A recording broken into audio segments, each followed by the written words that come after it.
Padilla. Might be. I typed the password in there and it won't take. So he's just gonna use his phone. It's not Padilla. Can you call Julie? Julie knows. Maybe we can. I typed the password in there and it won't take. So he's just gonna use his phone. It's not Padilla. Can you?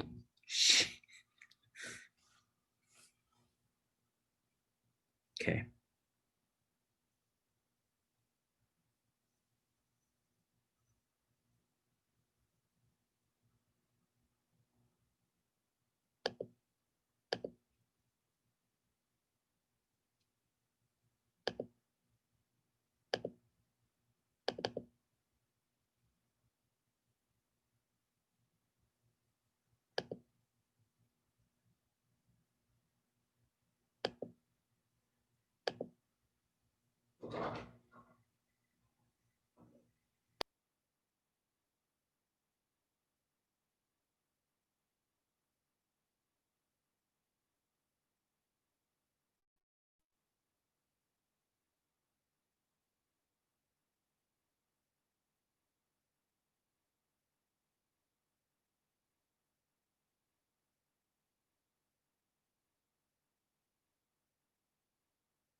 I believe we are waiting for Mr. Kimball still.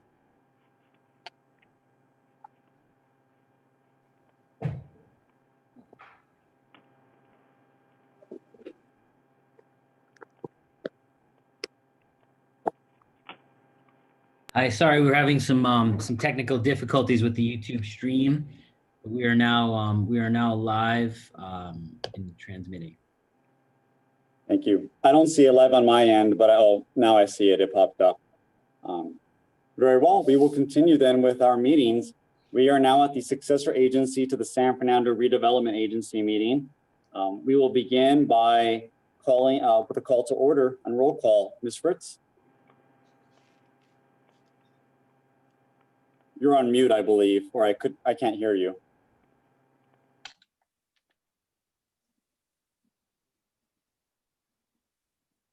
Can anyone else hear her? No. Okay. I cannot hear her either. So Ms. Fritz just got a new computer today. It appears that her microphone is not working. So I will do the roll call. Since her computer's not working. I can do that. If she would like to have the extra laptop that I have up here, since I'm not using it, if one of you wants to come in and take this laptop, that should be fine. Okay.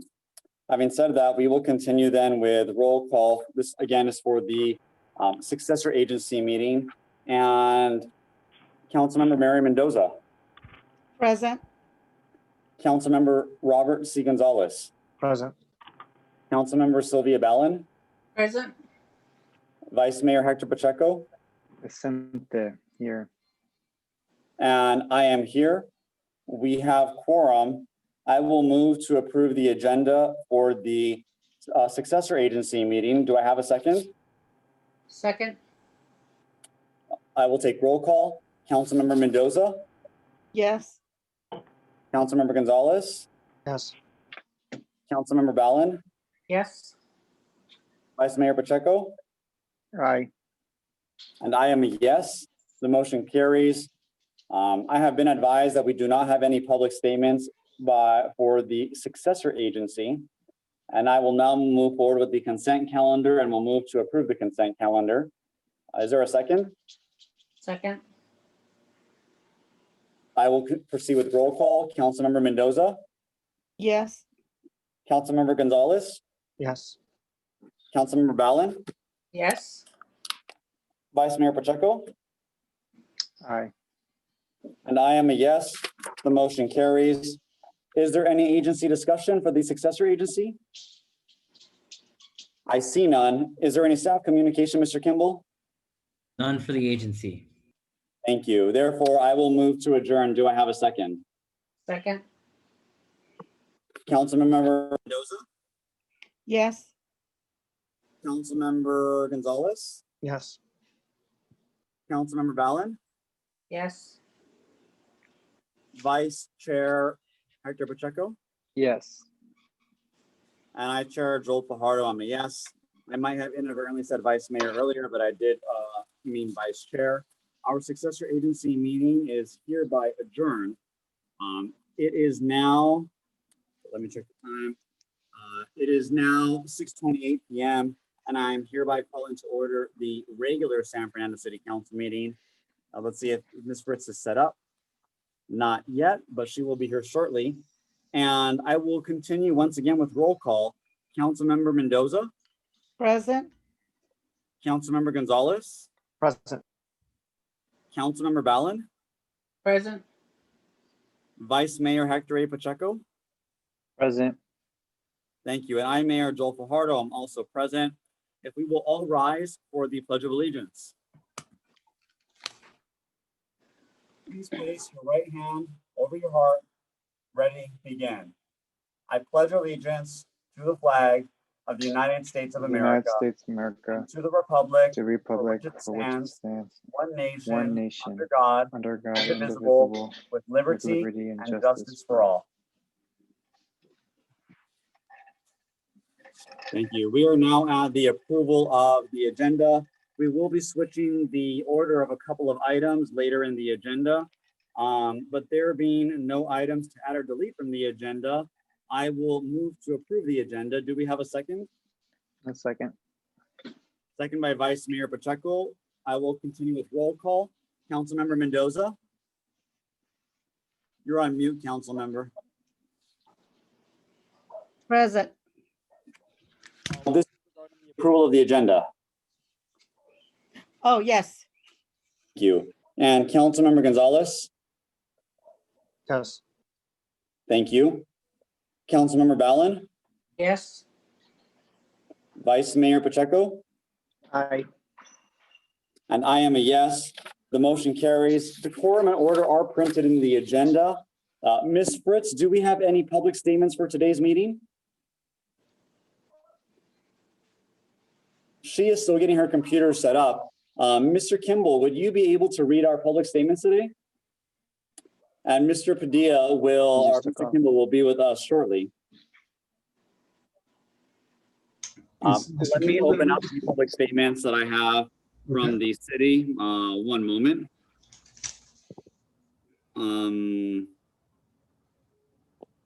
Let me look through this list of emails. I do not see anything in my, oh, here we go. I'm sorry, I do have, sorry, Mayor, I do have the public statements, the public comments. Okay, I have them in front of me as well, so I don't mind reading them. I don't mind doing it. I'll let you rest your vocal cords. You'll probably need them for the rest of the meeting. Okay, very well.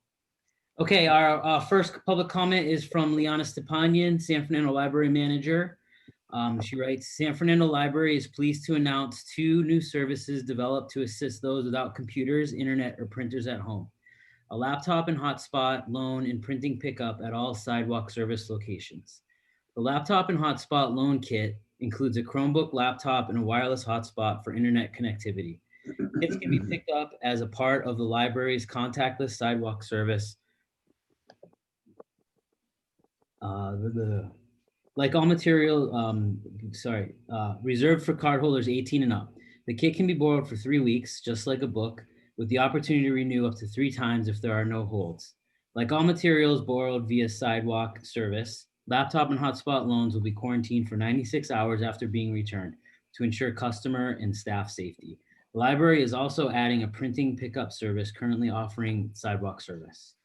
Up to 10 pages daily can be printed using the library's wireless printing app, lacountylibrary.org/print, and picked up like any other item. San Fernando Library, which is part of the LA County Library System, is dedicated to reducing barriers and increasing access to and equity of public services to all.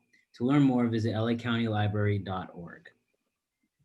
Our second public comment is from Marco Enriquez, the field representative for U.S. Senator Dianne Feinstein. This letter is submitted on behalf of Senator Feinstein.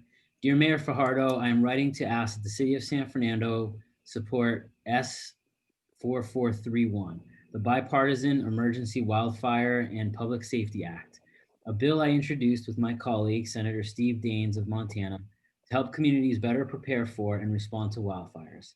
This bill could have a hearing in the next 2 or 3 weeks, so your support at this time is crucial. Like many Western states, California continues to experience severe wildfires, which have only been exacerbated by rising temperatures and the challenges posed by the COVID-19 pandemic. Already this year, we have seen 2 of the largest wildfires in our state's history, more than 1.4 million acres burned, over 1,500 homes destroyed, and 7 deaths.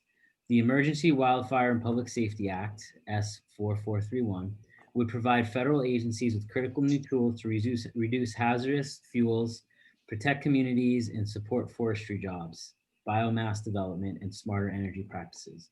This bill is the result of extensive stakeholder engagement, outreach across party lines, and months of deliberations to ensure a truly bipartisan, pragmatic approach to reduce the risk of wildfires. Attached, please find further information about the bill. If we don't take strong action, I worry that what's happening will soon become the new normal, not just in California, but in other states as well. I urge you to join me in supporting this bill to make wildfire protection a priority and make our communities safer. Marco Solis, good afternoon, City Council. There are 2 separate issues I would like to address, and I'm hopeful we can find a solution. 1, the trash bins in the alley behind San Fernando Loan and Jim's Western Wear, parking lot 5. It is my understanding that a pilot program went underway a little over a year ago in an effort to limit illegal trash dumping. That pilot program worked temporarily, but has been an ongoing issue, and the trash continues to make its way into the alley and parking lots. There are needles, soiled diapers, and personal belongings thrown all around the bins on a regular basis, thus causing a rodent infestation throughout the alley. The second issue is the trash bins where AT&T, Chipotle, and Wingstop are. There is rotting food on the floor and in the flower beds regularly. The stench of rotting chicken and spoiled food are complaints we hear from our customers daily. If we look a block down at Teriyaki Madness Trash Enclosures, I think we can see a perfect model of how to alleviate the problem. Attached are some pictures so you can get a better understanding of what we deal with as merchants and what our customers see in the city of San Fernando. This problem is unsanitary and could create bigger problems if left untreated. Looking forward to hearing from you and together finding a solution for this ongoing issue. The next comment is from Maria Solorio. Dear San Fernando City, I am writing to you to voice my support of San Fernando breweries and tap rooms to provide outdoor services. These small businesses are in a dire situation due to a change in the county health order. Our San Fernando community businesses need your support. Please help them reopen. Best, Maria Elena Solorio, MA, BCBA. Next comment is from Paul Trevino. I'm writing in hopes that San Fernando will send a letter to county supervisors allowing breweries and tap rooms to reopen. We are not asking for special treatment or to fully open, but to allow us to safely open our outdoor area, team up with a third-party vendor, and safely operate, just like we were allowed to a few months back. Thank you for your time. Truman House Tavern. Please push forward to allow San Fernando Brewing to open up again. It is vital for their business to survive. There is no valid reason for them to be closed. Shahid Bardikjian. Hello there. I'm a longtime patron of San Fernando Brewing Company. I would love to see their doors open to sit down service outside. I make no sense to keep this business and others closed. Small businesses and families are struggling to make ends meet. Do what's right for the businesses that need to be open and able to run safely and responsibly to ensure revenue for themselves and the city as a whole. Thank you, Shahid Bardikjian. Liz Riley.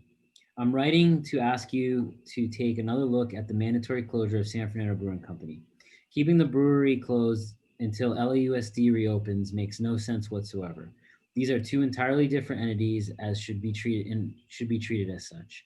The brewery has outdoor seating and can contract with local food trucks that serve food to customers. The majority of food trucks generally have only 2 employees, and these are usually family members. Food trucks are also regulated by a health department, the same as an on-site kitchen would be. I don't understand how having an on-site kitchen makes a difference to the virus. As a longtime employee at the brewery, I'm begging you to help us reopen. Liz Riley. The next comment is from Salumi Racinos. Hi, as a fanatic of craft beer and as an employee of the banking industry at Cathay Bank, I ask that you allow breweries and tap rooms to provide outdoor services. In other parts of Los Angeles and Orange counties, many breweries are open with outdoor seating. They are requiring customers to purchase at least one food item, limited capacity, spreading out tables, benches, and chairs, doing reservations on Yelp or other apps with parties of no more than 4 people, serving beer in plastic cups rather than glasses. There's a lot of potential to gain more sales tax revenue from this for the city. Other cities are embracing the outdoor seating by using terms as al fresco or the street name and promenade. Many more people will go on unemployment if this is not done. So please consider allowing the breweries to conduct business outdoors with the COVID-19 distancing and sanitation measures put in place. Thank you for your attention to this email. The next comment is from JP Outler. Since the mandates have changed and breweries and tap rooms aren't allowed to do outside business if they don't have a kitchen to service guests, what alternatives has the city come up with to change or adapt these mandates so that business can reopen? Initially, the city allowed food trucks to serve guests drinking outside of breweries and tap rooms, but that rule changed. Breweries and tap rooms will adhere to an alternative way of service if you allow our breweries to open. Thank you, JP Outlar. The next comment is from Marianne Martinez, 1703 Glen Oaks Boulevard, San Fernando. Dear San Fernando City Council, I am asking that you please consider writing a letter to the LA County Board of Supervisors on behalf of our beloved San Fernando Brewery, as well as all other LA County breweries. The San Fernando Brewing Company has provided a tremendous service to our community and city.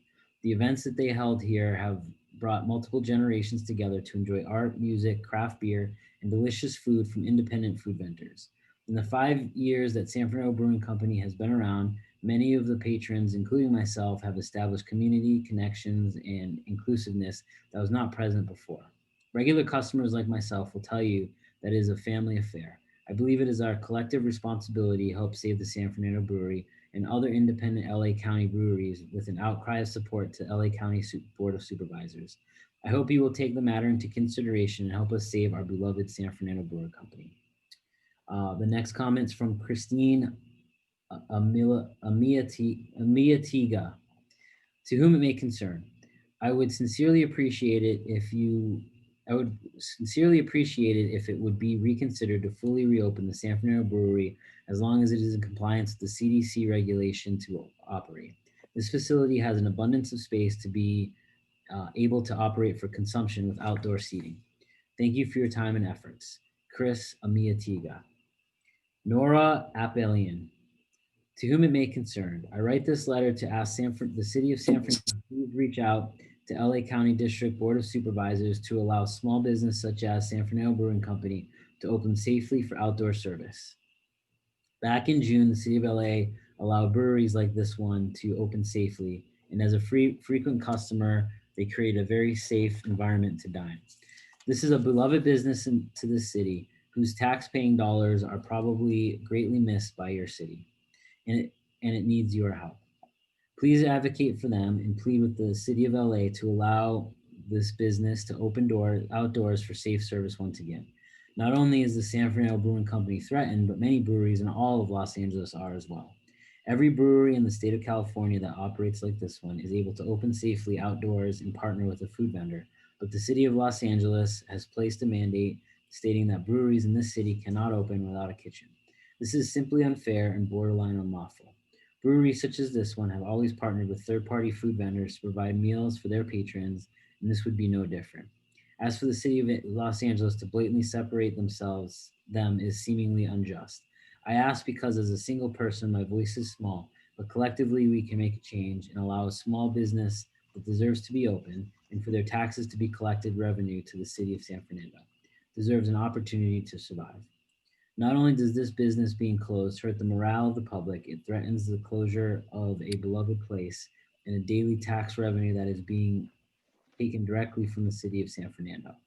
Please take this action into great consideration and advocate for the city of San Fernando, which is losing money because of their decision, and for one of your beloved businesses in the great city. Sincerely, Nora Appelian.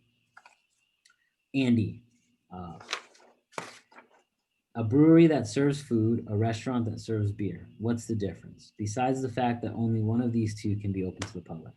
The similarities seem to outweigh the differences. I'm reaching out today showing my support for the local brewery that is finding itself being driven into the ground as it is forced to be closed for what seems like arbitrary regulations. Most of the sit-down restaurants in the city find themselves being able to operate outdoors and generate some sort of revenue. Our hometown brewery has not yet been awarded such accommodations. During the first brief reopening a few months back, they were able to open their doors as long as they served third-party food. Is there a particular reason this is no longer the case? I've reached out to the county and the state in hopes of gathering a better understanding of the situation. I've just been met with copy-paste, platitudinous answers and an email to the next person above them in the food chain.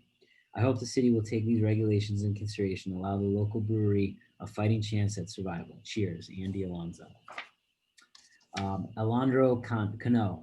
The San Fernando Brewery is not just a place to get beer, it's a place to escape from a stressful work week, a stressful school week, or just in general, a place to hang out with family and friends. Adriana Gomez. Good evening, City Council. With COVID-19 placing a damper on indoor celebrations and gatherings, the ability to provide outdoor dining and other services is crucial to the survival of a small business. Restaurants and other businesses have been able to provide outdoor dining while maintaining all safety protocols and distancing. This condition should also apply to breweries and tap rooms. I urge the city to write a letter to the County of Los Angeles in support of outdoor services for breweries and tap rooms. Sincerely, Adriana Gomez, resident. Christina Bernal. Hello, City Council. This email is to urge the City Council to write a letter to LA County to allow our breweries and tap rooms to operate. These small businesses employ many locals and bring in revenue to our city.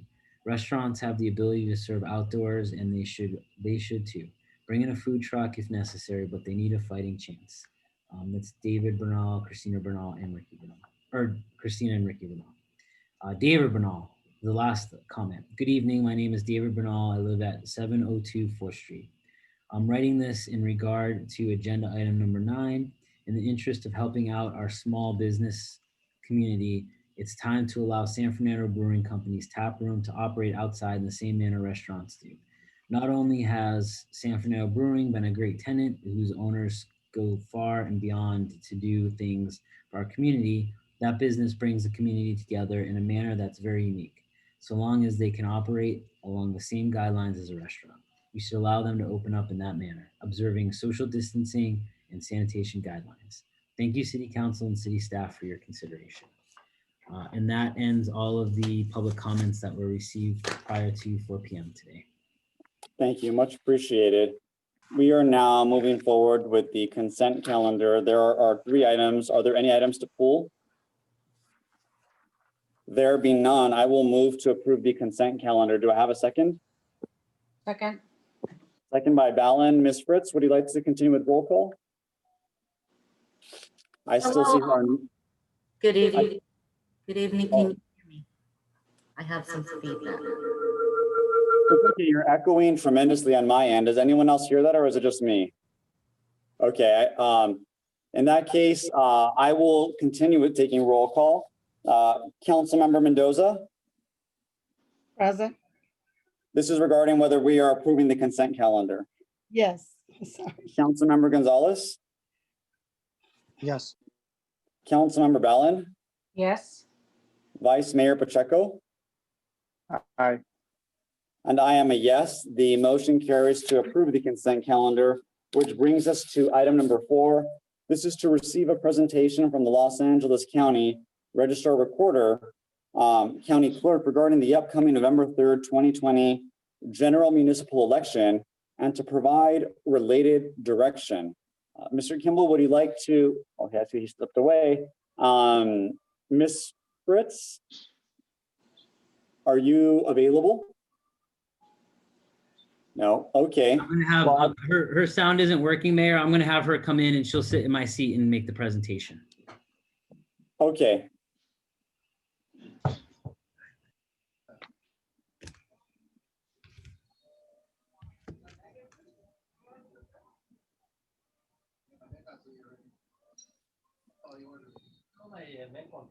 Mayor, may I interrupt for a minute? You may. I need to log off for a moment and I'll be back. Understood. I apologize. Let me see the time so we can note it on the record. It is 6:48 p.m. Okay, we look forward to you rejoining us shortly. Yes. Thank you. Thank you. My apologies this evening, Mr. Mayor and members of the City Council and staff. I'm not sure what is going on, but it will be fixed the next time. No problem. Okay, so this evening we have a brief presentation on general updates for the upcoming November elections and will be presented by Mr. Jeff Klein, Manager of Civic Engagement, Community Relations and Legislation from the Los Angeles County Register Recorder County Clerk's Office. And I would like to. Hello, And can you hear me? there we Yes, go. you can. Yes. Great. I was going to turn on my video, but I can leave it off. It said the host disabled my video. Let's see, ask. Here we go.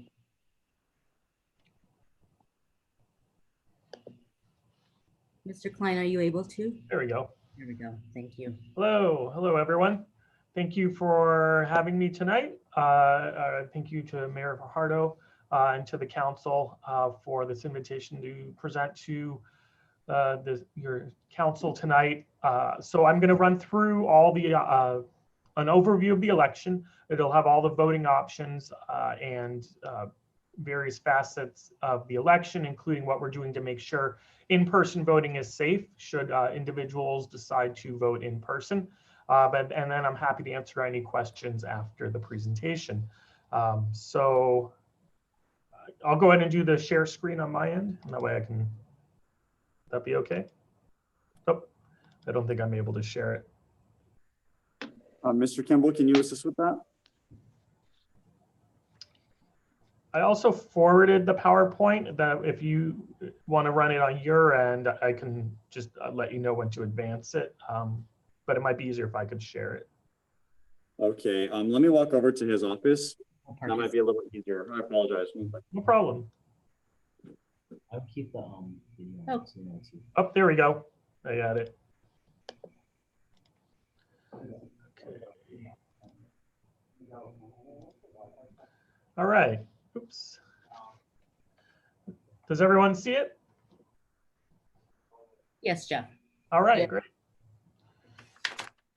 All right. So we call it voting in a time of pandemic. It's a lot of challenges with the election. As everyone is aware, we moved to a new voting model in March.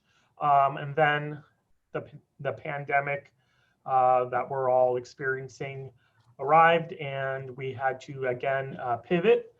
So in addition to still rolling out our new voting model, because it's really still very new and will be the first time that a lot of voters are voting, we now have an additional component of all vote by mail for voters, and then also social distancing, public health guidelines that we need to follow. I'm going to run through an overview of everything, and like I said, happy to do some questions afterwards. So just a quick snapshot. We have 5.5 million voters here in LA County. We're probably a little north of that number. And so that means we have to send an additional 2.5 million ballots to voters. We had about 3 million vote by mail voters in the March election, or at least requested. And this will require us to send almost double that, about 2.5 million more. Voters have the opportunity to vote using their vote by mail ballot, and I'll talk about all the options for returning in just a second. Or you could vote in person if you do not want to use your vote by mail ballot. We are encouraging voters to use the vote by mail option as the safest, most secure way of voting, just to limit people's public exposure, but we always want to make sure voters are aware of all their voting options. If voters do decide they don't want to use the vote by mail ballot, we have in-person vote centers. We'll have about 800 of them around LA County. And they will follow strict state and county health guidelines. All voting equipment will be 6 feet apart. We will be doing extensive cleaning. I'll run through a number of the other steps that we're going to be taking. Masks will be available for individuals who arrive, and all of our staff will make sure that they take precautions in terms of staying healthy and keeping the public healthy. A little more on that in a minute. We will still have 10 days of early voting plus election day, so we will have 11 days of for voting. We will have 75 vote centers that open on October 24th. That's 10 days before the election. And one of the big differences this year is instead of 4-year vote centers, we will have the majority of them will be, instead of 4-day vote centers, the majority will be 5-day vote centers. So 75 will open October 24th, and then on October 30th, the remaining 725 or so will open up. We have expanded vote by mail drop box program because we have an expanded vote by mail program. So we will have about double the number of drop boxes that we had in the primary, which gives us about 380 to 400 drop boxes around LA County. And again, this is the safest way. If someone would like to use a drop box, they can avoid going into an in-person voting location and limiting their public exposure. So these are what the drop boxes look like. There's 2 different sizes of them, with the large and the small. And these are boxes that only our staff will be emptying. They will be emptied on a regular basis and brought back to our vote by mail facility, which is in Pomona, and they will be processed. Voters will still need to do everything they normally do with vote by mail. They will need to sign the envelope and then drop it off by election day. You can also track your vote by mail program. There's a program that the state runs called Where's My Ballot, but other ways, the primary ways to return your ballot is the Dropbox, or you can mail it, it's postage paid. And I spoke just slightly ahead of that slide. So here is the Where's My Ballot program. If you go to the Secretary of State's website, or you go to california.ballottracks.net, you can sign up for that. And this allows voters to track the progress of their vote by mail ballot and get real-time updates on the delivery method. So we will have, again, 10-day, it should actually be 11 days of voting, or 5 days for vote centers. So it will start 10 days before. Our 11-day locations, again, that's a typo. We'll have 75 around LA County. They'll be spread out. We also adjusted the hours to make them a little bit easier for voters. So we will have morning times and then some evening times. We found this would probably be better for people leaving work. We'll have time to get over to one of the early voting locations. So the hours leading up to election day will be 10 a.m. to 7 p.m.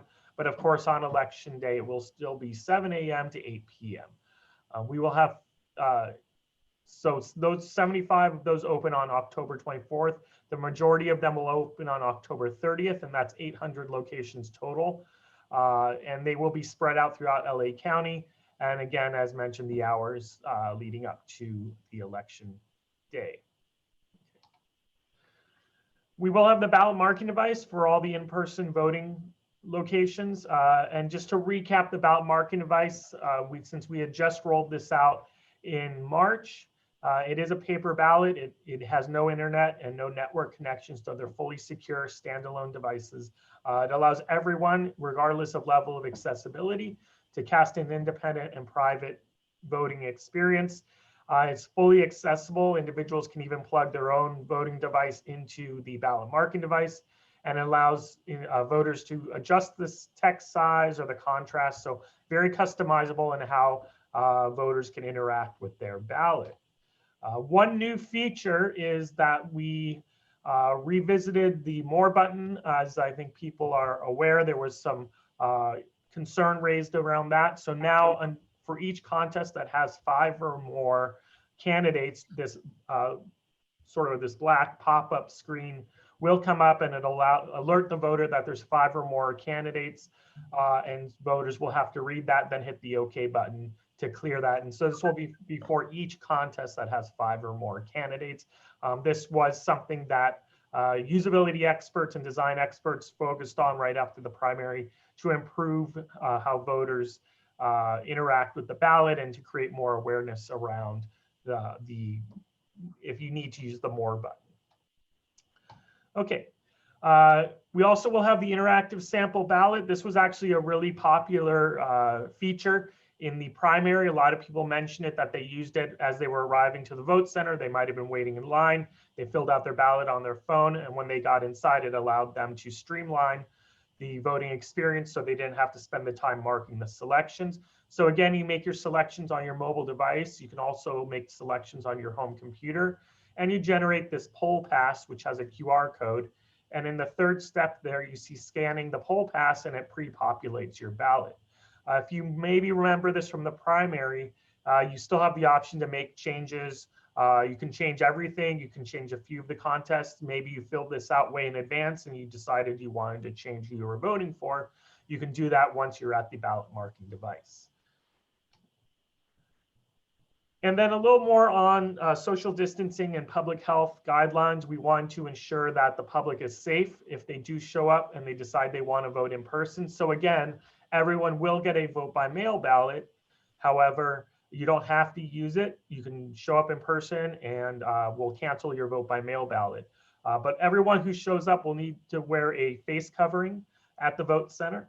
Election workers will be wearing gloves and masks, and we will have masks available to provide to voters if someone forgot to bring theirs, or we don't want to have to turn voters away for that, so we want to make sure to provide them the essential items. And we'll also have gloves available upon request if voters request they would like to use gloves.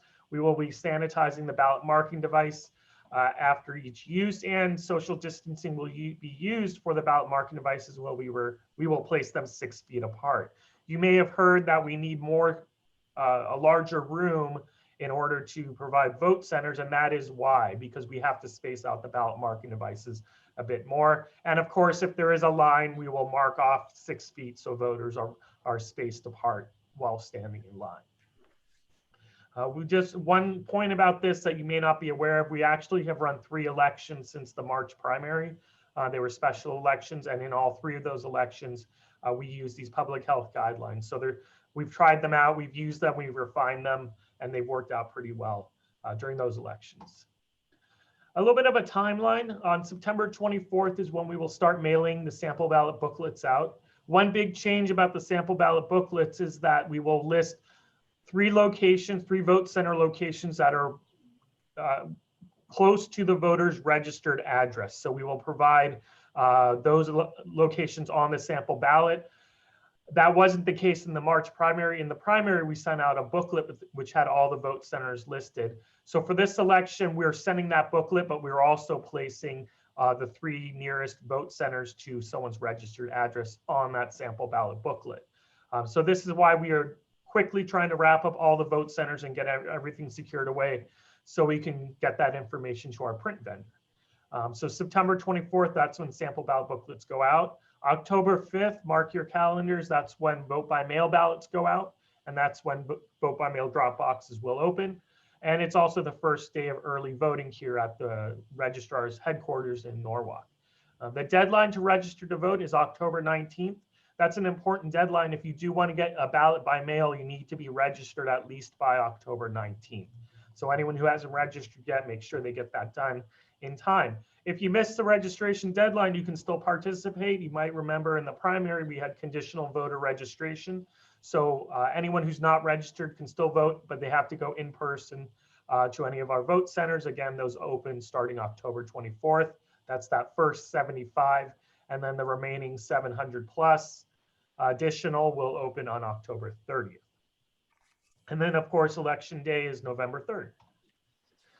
And we're on all the social media where we have a lot of information that we're putting on social media in this environment during the pandemic. A lot of people are using digital media. Please share all of our information. There's a lot going on, and we really want to encourage everyone to follow our sites.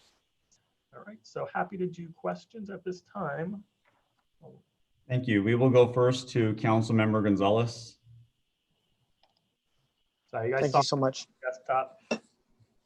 And for this presentation, is this presentation available on your website or anywhere so that we can share it for our community members? Yeah, I think I sent it in advance. Is that correct? I believe. Yes, yes, you did, Mr. Klein. Yeah. You have it attached to the staff report, but Vice Mayor Pacheco, if council wants to have that live, perhaps on our website, we can load the presentation on our website and have citizens see the presentation from there. Is that what your intention was? Yes, I was looking at that to see whether it's on their website or we can put it on our website. So if our individuals want to look through it or scroll through it, they can do that. Yeah, let me actually just correct that typo, and then why don't I resend that to you? That sounds good. Thank you. And then also in regards to the drop-off boxes that are being installed, I know Yes. there's several drop-off boxes that are being installed in the city of LA for in our parks. What about City of San Fernando? Are we getting any drop-off boxes? Yeah, you will. I didn't get the locations. I do have your vote center locations. I didn't grab the Dropbox locations. I don't know if so. I can get that for you and probably send it tomorrow. Okay, and our vote centers? Yes. Which one? Yeah, so I'm glad you brought that up. So we have three that we have two we sent contracts to, and we're just waiting for the facilities to send those back. It's Las Palmas Park and San Fernando Recreation Park. So they have the contracts. There's one we've reached out to and we made contact with them, but we're waiting for them to get back to us. If we could get any assistance with that, that would be great. It's the American Legion Post 176. And then we contacted Gridley Elementary School and San Fernando Library, and we haven't really made much success with them. We are interested in those two locations as vote centers. I think Gridley we're working with LA Unified School District. So if there's anything we can do to help with San Fernando Library, that would be great. We'd be interested in getting over there and seeing about using that as a vote center. Okay, perfect. I think in regards to the San Fernando Library, we have a good relationship with them, Okay. and the American Legion, I know I have a good relationship with Okay. them. So I would just ask for the city of San Fernando for us to follow up, and I personally will also follow up Great. to make sure that we get those out. And when in regards And to then that, just really quick, just to make it easier on your end, you could just connect them directly with me and I'll make sure they get to the right people in our department. perfect. And then in regards to the new social distancing model and bigger spaces, are we going to be using the typical room that we go to, or are we actually going to be looking at utilizing our basketball gyms this time around, where we can have possibility of having one entrance, one exit? So I show the gymnasium for both of those parks. And then the meeting hall has been identified for the American Legion Post. Perfect. So we need I about think 2,200 square feet for anyone that is maybe thinking of some other sites that might work. If you do have any suggestions, feel free to send them over. We're trying to get everything wrapped up quickly. So, urgency is the key, but about 2,200 square feet. If it's two rooms, they can be adjacent to each other. One room has to be at least 750 square feet, and the neighboring room has to be about 1,700. So that's to have one check-in room, and then the larger room would be for the voting devices. So those are really the two models that we are looking at. perfect. Thank you. And then in regards to your employees / volunteers, are the majority of the people that are working, or all the people that are working the vote centers, are they volunteers or paid, So or a nominal fee? No. we call them volunteers. They get paid a stipend. It's $100 a day. And we're doing with a lot of organizations, a lot of people are interested in recruiting amongst their employees or people connected to their organization. And if that's something that actually the city of San Fernando would like to do, we can coordinate with you. Everyone would need to sign up on the election worker link that's on our website. But then if you have, let's say you want to have city employees work at the vote centers in the city of San Fernando, I can get the list of those individuals and we can try to place them at those vote centers. That's something that we can work on together. So I'm happy to work it out with your city clerk. And I think Nick can follow up with you in regards to that. Now, Okay. when you're dealing with these centers because of COVID, are we actually going to be testing the volunteers? Because I think it would be smart to offer them testing before and after the fact of the actual voting day or the days that they work. So they will be doing temperature checks and some other precautions for the workers, not for the voters, but for the people who are staffing it. Correct. So they're doing temperature checks, but not actual tests. I don't believe it's actual tests. I believe it's just daily temperature checks. Okay. I can find think it out might for be sure, but I believe that's the case. okay. I think it might be smart to test them prior to make sure that they test negative before they go work one of those voting centers. Yeah, And then let me get a little more detail on that, and then I'll circle back around. no problem. And then let me see. Now, in regards to your volunteers, typically, I guess it looks like we're going to be having smaller voting centers, or not smaller, a smaller amount of voting centers.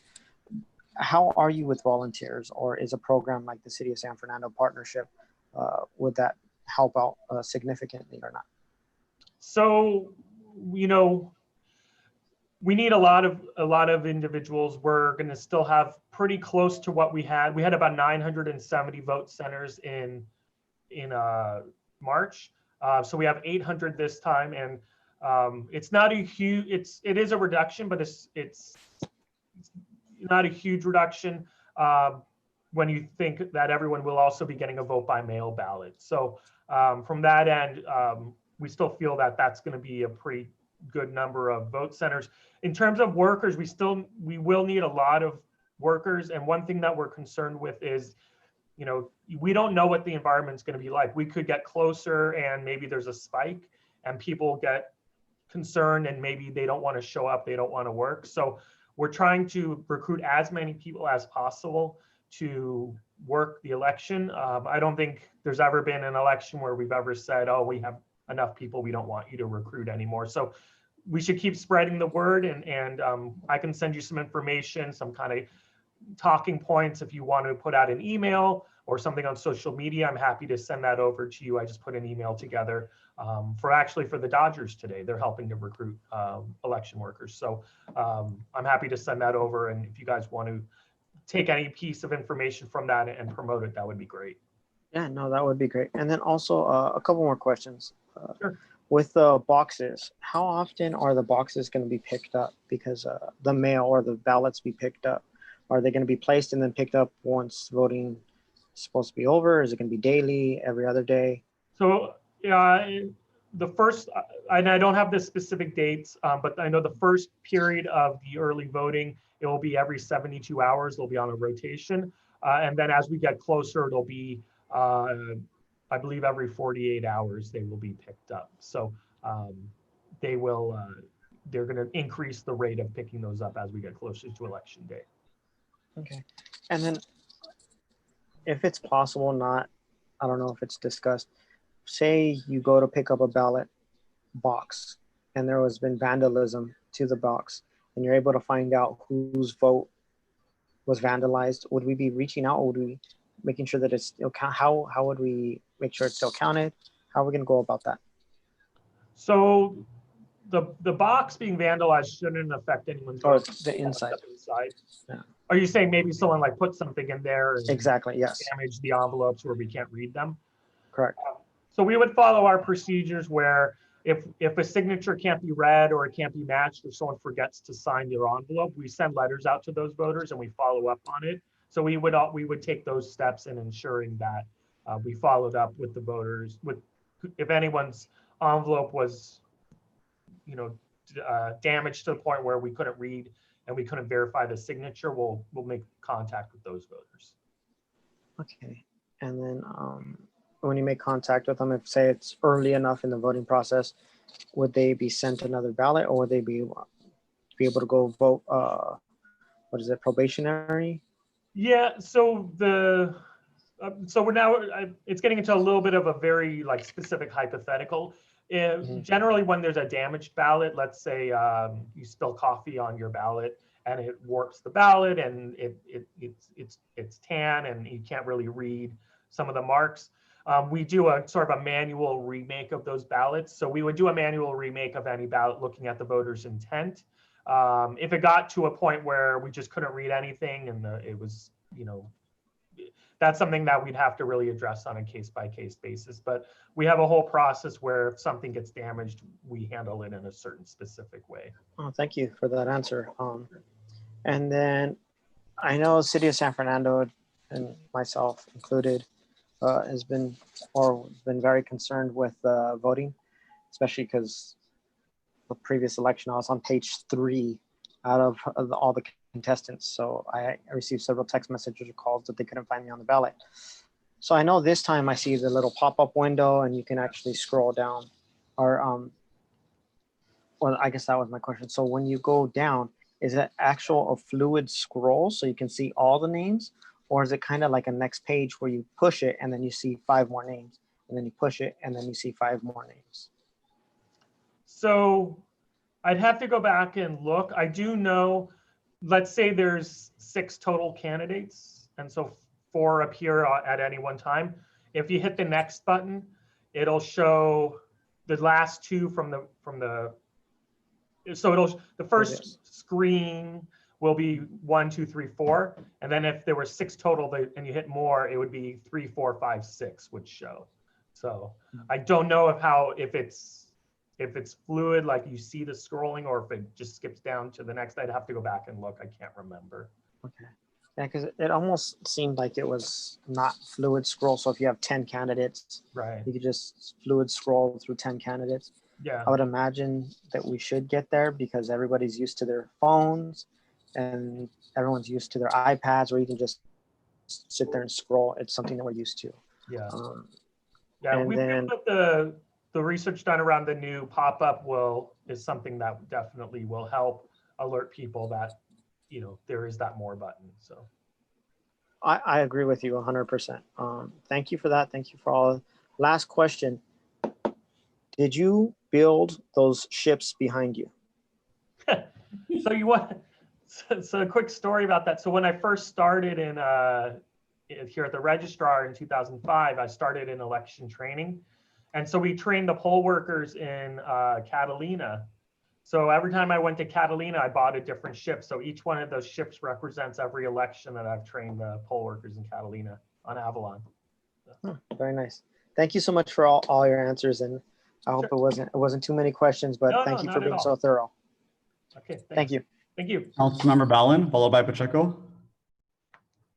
I'm really worried about this election because the Postmaster General just seems like he's not all that interested in the getting the ballots to process through the mail post office. So how is that going to be handled? Is it from the date?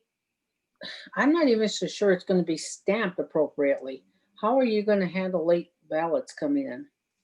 So as long as the ballot is, if you send it by mail, if that's how a voter chooses to return their ballot, but remember, you can also walk your ballot into a vote center, and you can also use the drop box. But let's say a voter uses the postal service, as long as it's postmarked by election day, we have up to 17 days after election day to receive the ballot. So the state legislature changed the law. It used to be up to 3 days after the election, but for this election, we can now receive them up to 17 days after the election, as long as it's postmarked by election day. How do we trust that it will be? Well, usually you take it to the post office and they postmark it. You can take it up to the counter, you can postmark it. If you really don't, if you're not comfortable with how the post office works, if you're concerned that if you stick it in a mailbox, you're not sure if they will postmark it, then you can actually go into the post office and ask them to postmark it. But the reason why we've expanded our vote by mail drop boxes, at least one of the reasons, is to give people more options for returning their ballots. So if someone is uncomfortable, we want to encourage them to use a drop box instead. So the drop box is going to be in the room where where people walk in to vote, correct?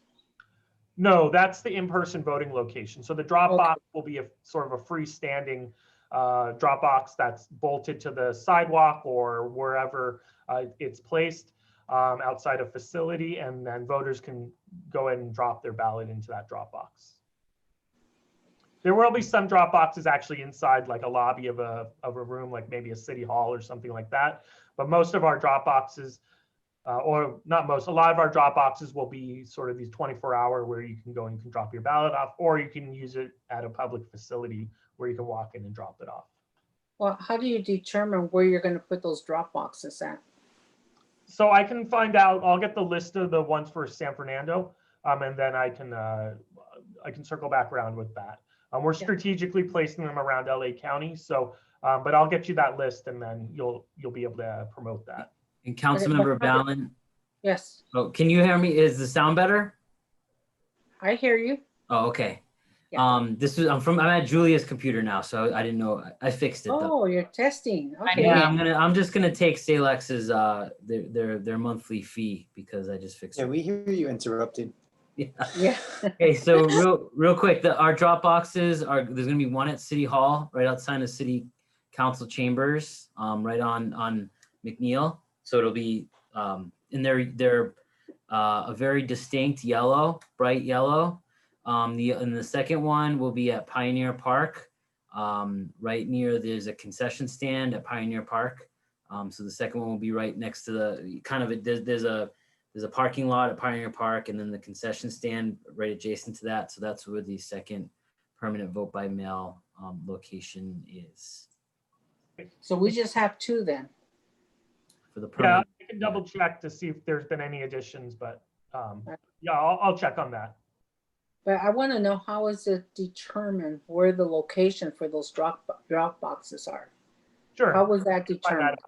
Yeah, it's not a program that I work directly on, so I'll find out sort of the strategy that went into that. Sounds like you need to give me one of your ships. Yeah, are you concerned about what's going to happen with this election? I think there's going to be just a tremendous amount of ballots. So do you open those that you receive by mail early and start tabulating them? What's that process like? Sure. So we actually have a new vote by mail facility in Pomona, just due to the increase in the scope of vote by mail. We had to go out and get a whole new facility to handle it. What we do is when we receive them, each ballot goes through a verification process where we verify the signature of every single ballot. As long as the signature checks out, we start doing prep work where we get the ballot out and we make sure there's no damage or anything like that to the ballot. A torn ballot has trouble going through our tally system, so we just ensure that there's no tears or creases or anything like that. If there is, it goes through that remake process that I had mentioned previously. And we get everything ready to go, but we don't tabulate anything until 8 p.m. on election night. So they'll do all the prep work leading up to that, but by law, we can't actually tabulate anything. And this entire process, if you're interested, is open to the public. We'll be working on it from morning until night. So if people want to come down, they want to watch the signature verification process. They want to watch us doing what we call ballot extraction, which is just our way of saying taking that ballot out of the envelope. If they want to watch us do the remake process, all of that is open to the public, and people are definitely welcome to come down and watch that. Okay, so Julia, do you have that? I think that's important to put up on our website if our residents would like to go visit and see the ballots and how they process them and verify them. Sure. I think that's key information for our residents. Yeah, Julia, if you would mind touching base with me as we get a little closer in October, because we're still finalizing our observer plan. And so when that's done, we can definitely share that link if you want to put that up. Of course, definitely. Okay, great. Okay, so everything you proposed to us or presented to us today, that is 100% the state of California, correct? Correct. Yeah, well, some of it is specific to LA County, but LA Okay. or California. So why is it that every state has a whole different process? Well, that's a political question. So I'm Yeah. gonna I'm gonna kind of set that aside so we don't get into a political discussion. But you know what? One night I'll come out there, I'll take off my registrar hat, and we can go get some dinner and we can talk about that. I'm going to take you up on that because I want to understand it. I'm serious. I do Sure. want to understand. It doesn't make sense to me. I think we're the United States of America. We should all have the same process in every state. You know, so. Well, one thing I'm proud of about our state is if not the most progressive, we're one of the most progressive voting states. So we're happy about that, and there's challenges with my job, but it also makes some things a lot easier with my job as well. Well, I'm going to say thank you, Padilla. So, I don't have any more questions. Thank you very much. Sure, thank you. Thank you. And I don't have any other questions at this time. Mr. Kimball or Ms. Fritz, do you have, Vice Mayor, I apologize. You may continue. Sure. Just a couple things on that last point there, Mr. Klein. I think California has done quite a bit, especially over the last few years. A little bit of a voting rights activist myself over the years, and I'm very proud of how California has expanded the number of days to vote, and how seriously we are in trying to enfranchise as many people. And as to Ms. Ballin's point, of course, there's so many reasons why there's a mishmash, but there's a long and disturbing history of voter disenfranchisement, and many states almost pride themselves on restricting the right to vote. But like you said, that's another conversation. Luckily in California, we do a pretty good job. Mr. Klein, could you remind me your experience again in elections? How long you've been there at the registrar? So I've worked at the registrar since 2005, and I spent my first 7+ years, 8 years in election training. So developing all the training curriculum and process training procedures for our election workers. And then I moved over to our executive office where I'm at now in our governmental legislative affairs. And so you would say you're pretty experienced with mail-in balloting and absentee ballots and so forth, right? Our president seems to make several comments as to the fraudulent risk of mail-in voting. In your experience, have you encountered any fraud with mail-in ballots? No, it's a very safe method of voting.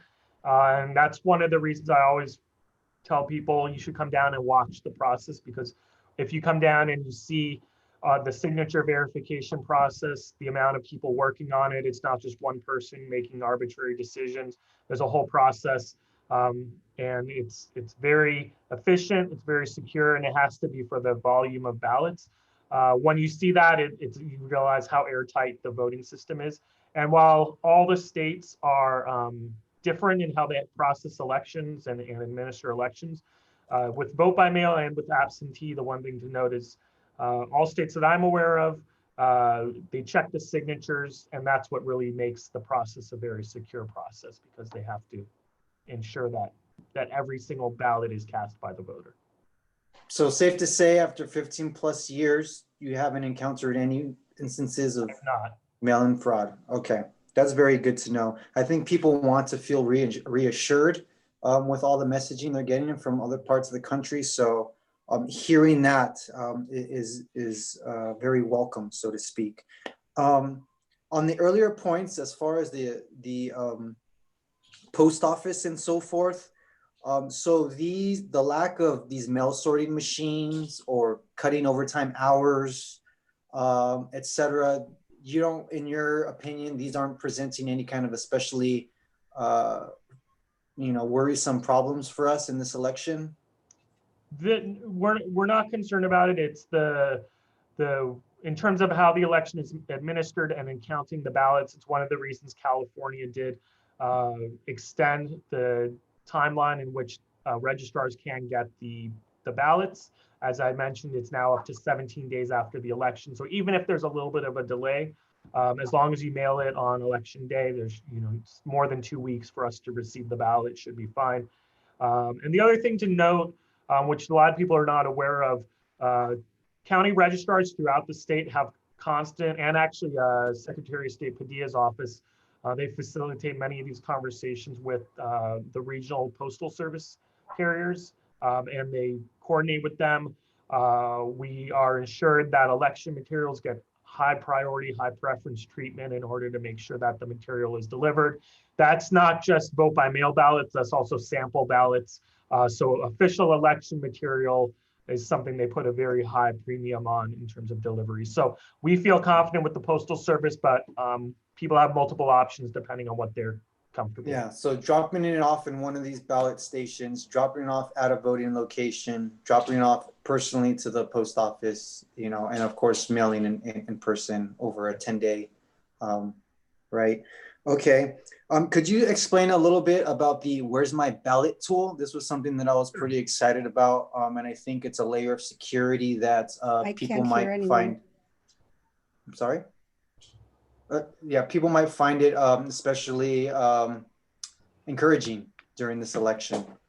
Yeah, so it lets the voter know when ballots are received and various steps throughout the process. And so it's something that people can sign up for through the state and just essentially tracks your ballot throughout the different points of the process. So drop it off. You've signed up for it. When we get it, it'll notify the person that the ballot has been received by the registrar, and it allows a follow-up if for whatever reason someone has concern that the ballot. Excellent. Okay, so they can literally track whether the ballot has been counted or not. And finally, let's say someone, I think you said the voting registration deadline was mid-October. If someone registers after October or even on election day and wishes to cast a ballot, could you explain what exactly happens to their vote and how it works? So they would need to use the conditional voter registration process. If all you do is register online after October 19th, you will not be eligible to vote in the election. So you have to go in person and use what's called conditional voter registration. And you can do that even on election day. What conditional voter registration allows someone to do is you essentially cast a conditional ballot. And once we get your registration information after the election, we process it, assuming that you're eligible and the registration is good, then we will count your ballot. So it's just set aside temporarily, but it will count for the election as long as you're eligible to vote. And then you will be permanently in the system moving forward. I'm sorry, please, one more time, can you repeat that last year? And then you will be permanently in our voter database moving forward from this election on. Okay. Any easy ways to register that you know of? I mean, besides the registrars? I mean, I think there's even a website that says like, I want to vote or something like that, .com or. Yeah, there's a number of organizations that have different registration websites. The easiest thing is either go to levote.net or go to the Secretary of State's website. You can register online. We still have paper forms, but these days most people are doing most things online. But if you do need a paper form, libraries, city halls, places that people are still visiting. I think I'm not sure, are libraries open? But anyway, locations that have the paper forms, you can mail one in as well. Can you comment on any other cities you might be familiar with that allow their employees to work at a polling station in lieu of work, et cetera? Is that something that occurs? Is it rare? I don't know what specific cities are doing it, but I can tell you CalArts, College of the Canyons are both looking at giving time off for their employees to work. We've been having conversations with the Dodgers and the Lakers, a lot of these big organizations that have a lot of people who maybe aren't working full time and so forth. It's a way to promote it. And they're also promoting it amongst the different groups that they come in contact with. So for sports teams, obviously something to promote with fans, but cities can do it, pretty much anyone. And it's really that, cities can get as invested and as involved in the election as they would like. So that's something that we'd love to coordinate with you on if that's what you're interested in. Absolutely. And finally, I'll just end to echo my colleagues' sentiments on the American Legion and the library. I think the more voting locations we have, the better. if we can make it work safely with social distancing in these locations, I know all of us are ready and willing to help make it happen. So if we can lead the charge on that, that would be great. Thank you for your time. But actually, one point I wanted to actually just mention also about election workers. One thing that we're really trying to really be proactive about is people who speak more than one language. It's a definite need at our in-person voting locations. So as you're probably aware, LA County has the most number of languages that we provide service to voters in. And that's something that we're always looking to recruit. So if you are promoting for election workers, always stressing, the need for people who speak languages other than English to really serve within the community. It's a great benefit. Excellent. Thank you. Thank you. I have no questions at this time. Mr. Kimball, Ms. Fritz, do you need any direction on this? I have None. no, I have my notes. Thank you. Well, thank you, Mr. Klein, for your time. We sincerely appreciate it. All right. Thank you, everyone. And Julia will connect maybe tomorrow and just go over some of the action items. Absolutely. Thank you, Jeff. Thank you. Thanks, everyone. Have a great night. Thank you. Mr. Howell, did you have your hand raised? Oh, I thought I saw a hand raised. We are now at item number 5, which is a discussion regarding COVID-19 response efforts and approval of proposed recommendations. Mr. Kimball, if you would like to lead us on this, I see that you still have a black screen. Well, we were going to make a change in order of the agenda here. Oh, we haven't gotten to those items yet, though. That changes next. Well, okay. This is what we had discussed, that we were going to have that discussion after the presentation. Oh, I misunderstood. So item number 8 is a discussion regarding of certain ad hoc committee revisions, but we were going to discuss that before item number 7, which was discussing the 100-year anniversary of women's right to vote commemorative mural. But you want to do both of those first? I just want to move up that item that Councilmember Gonzalez put on, added to the agenda, and then we could just keep the order after that. Okay, I had just planned to reverse those two, but if you would like to do that now, I don't see a problem with it. So then going to item number 8, which is a discussion of certain ad hoc committee revisions. Yes. Councilmember Gonzalez, you place this on the agenda if you would like to start. Yes, thank you. I placed this on the agenda because I was pretty disappointed, pretty hurt to be removed from the committees that I stand on. And during comments, it said because I'm retiring, but yet I am not retiring until December, when after the election and the new council members go in. And even like the Wild Horse Foundation was put to end in December, and I'll still be here in December. And I just feel that it was a very poor taste to remove me as a member of these ad hoc committees, because I have been putting a lot of work into these committees.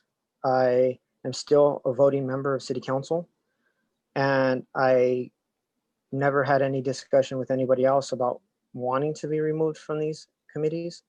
And I know typically that's not, what's done, but it hurt personally, because it's almost as if I did something wrong. Typically when individuals are removed from all their committees, it's because they did something wrong. Obviously you can look at Huizar, who was removed from all his committees. I was removed from all my committees as well. And I was thoroughly disappointed in it. And I would like for the opportunity to be placed back on the committees that I've been working hard on. Okay. Having said that, I think that you might have misinterpreted the intention of the actions. Obviously, when I received an email from you, it was one of disappointment. I was surprised to learn that Mr. Padilla had advised that it needed to be agendized this way, as opposed to simply just making the change tonight. I'm not really sure under what rule that works, where it has to be discussed first before we re-agendize it, but I take him for his word. And again, the whole premise of the change wasn't necessarily simply that you would be retiring, and it certainly wasn't all the committees. But for example, last year, you felt that we should just end the Wild Horse Foundation Committee only because they already have a lot of work in progress. They know the direction in which they're headed. And so we had even set a sunset on it. So in all fairness, when it had been brought up, I had even recommend going with your original recommendation, which was just to dissolve it. But another council member recommended, hey, maybe we'll keep it for for another duration to see how it goes. So making a change to that seemed to be at least pretty consistent with what you had said last year. But my goal wasn't at the start of that meeting to take you off of something that you still wanted to be on. By all accounts, I thought quite the opposite. Having said that, with regards to the tree committees, it had always been intended to be part of the Green Cities Committee, and so it made sense to merge them once again. I know that at one of the meetings, Councilmember Ballot had suggested that you and Councilmember Pacheco sit on it, and that was fine, and it was simply correcting something that I felt had been misdesignated. But I have no problem with this. And I think that if you felt hurt, you have every right to be, especially if the intentions were misunderstood. And no one should have to work on this body and this chamber while feeling disrespected, while feeling underhanded or undermined, I should say. And I guess at least in my thinking, I don't know all of the other, I don't want to speak for anyone else here, but a few meetings prior, when we had the League of Cities voting delegate, I had to temporarily step out of the meeting for an emergency work item. And that change was made without me being present. And then the year prior, we had made the mayoral rotation without a council member being present. So it didn't register to me personally that this is something that would have upset you. Had I thought that in advance, I probably would have called you to speak to you about it. But I'm glad that there's still an opportunity to make amends so that wrong sentiments aren't felt on this. So I will move that item since Mr. Padilla, I guess, wanted it. Well, there's an addition, there's one little change to that, Joe. Oh, okay, I'll still go around. Okay. But Mr. Padilla, I guess, wanted a motion on this from, I suppose, one of the members that had originally voted on it. And so those are my comments, and then we'll go to Councilmember Ballot next. Yes, I was going to move the item as well with one little change, and that is to replace Councilmember Mendoza, who I spoke to, and place me on the mural ad hoc committee along with Councilmember Gonzalez. Okay, I don't have any problems with that. So it would basically be restoring the 3 committees that he mentioned with the change that you and he would serve on the mural as opposed to he and Councilmember Mendoza. Is that correct? Correct. Okay, so I'm fine with that as the motion. Councilmember Mendoza? I second the motion. Okay, Vice Mayor, did you have any comments?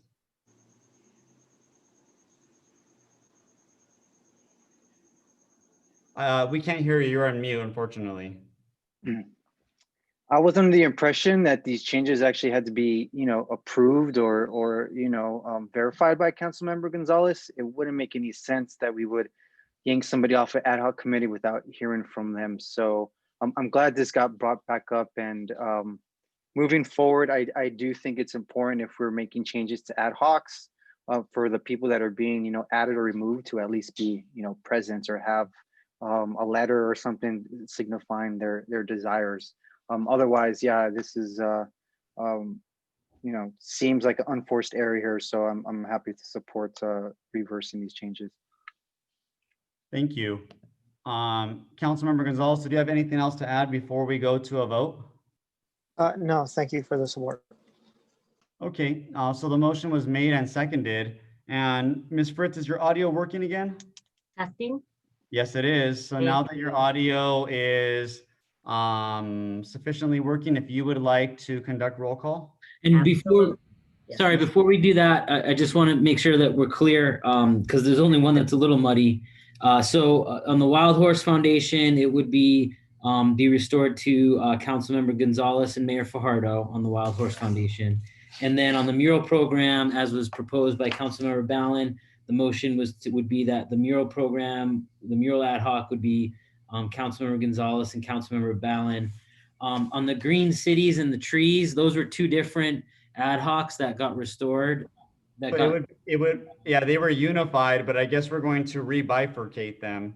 I don't think it's the most efficient, but again, it's a few months away and this wasn't intended to offend anyone. So it's no big deal. So the And- trees would be restored. As opposed to being bifurcated, as opposed to being unified with the green cities. Gotcha. Okay. And given that this has to be brought at the next meeting, you can place it on consent. Okay. So that motion was made and seconded and clarifications were revisited. And Ms. Fritz, if you would like to conduct a roll call. Councilmember Mendoza, Yes. Councilmember Gonzalez, Yes. Councilmember Ballin, Yes. Vice Mayor Pacheco, Aye. Mayor Fajardo. Yes, the motion carries. So then going on to item number 5, Mr. Kimball, if you will lead the discussion on this, I might have to leave momentarily, but if you would like to continue this item. I will say though, one of the things that Mr. Kimball and I spoke about shortly before the meeting with respect to this was that there is a restaurant that I've been to a number of times, and not only do they flaunt the county rules and literally laugh at them and not wear face coverings, but they also had people dining at the restaurant this past week, again, not necessarily concerned with the rules. And so this is probably my 5th time. And again, I don't go into restaurants to look for issues. It just happens to be that I eat out tremendously. And I come across this since I frequent many of the restaurants in the city. So Mr. Kimball, I will be on silent momentarily. And if you would like to lead this item, inclusive of the comments I Sure. And Deputy City Manager Tim Howe, I believe, has a presentation that he'll go through with council to update a number of the metrics and keep everyone up to date. So go ahead, Tim. Thank you. I will be sharing screen in just a minute. Briefly, I'll just know I sent a note to Mr. Kimball and the mayor about having to check out early from today's evening, but hopefully I can finish this presentation. So thank you, Tim. All right.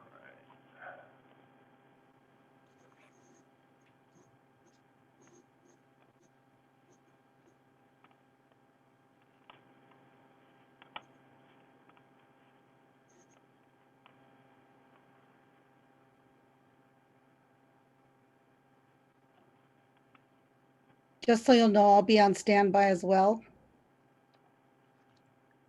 Well, if we don't have 3 council members, the meeting's over. Yeah, we've lost our quorum. Not yet, not yet. Okay. Can everyone see my screen? Yes, Tim. Okay, thank you very much.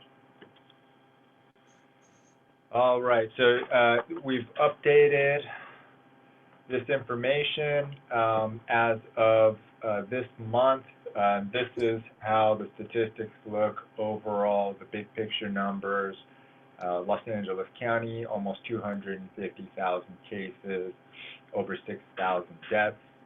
Locally in San Fernando, 843 confirmed cases and 18 confirmed deaths. These statistics are as of September 7th, yesterday. Tim, can I ask you a question before you move on? Yeah, please.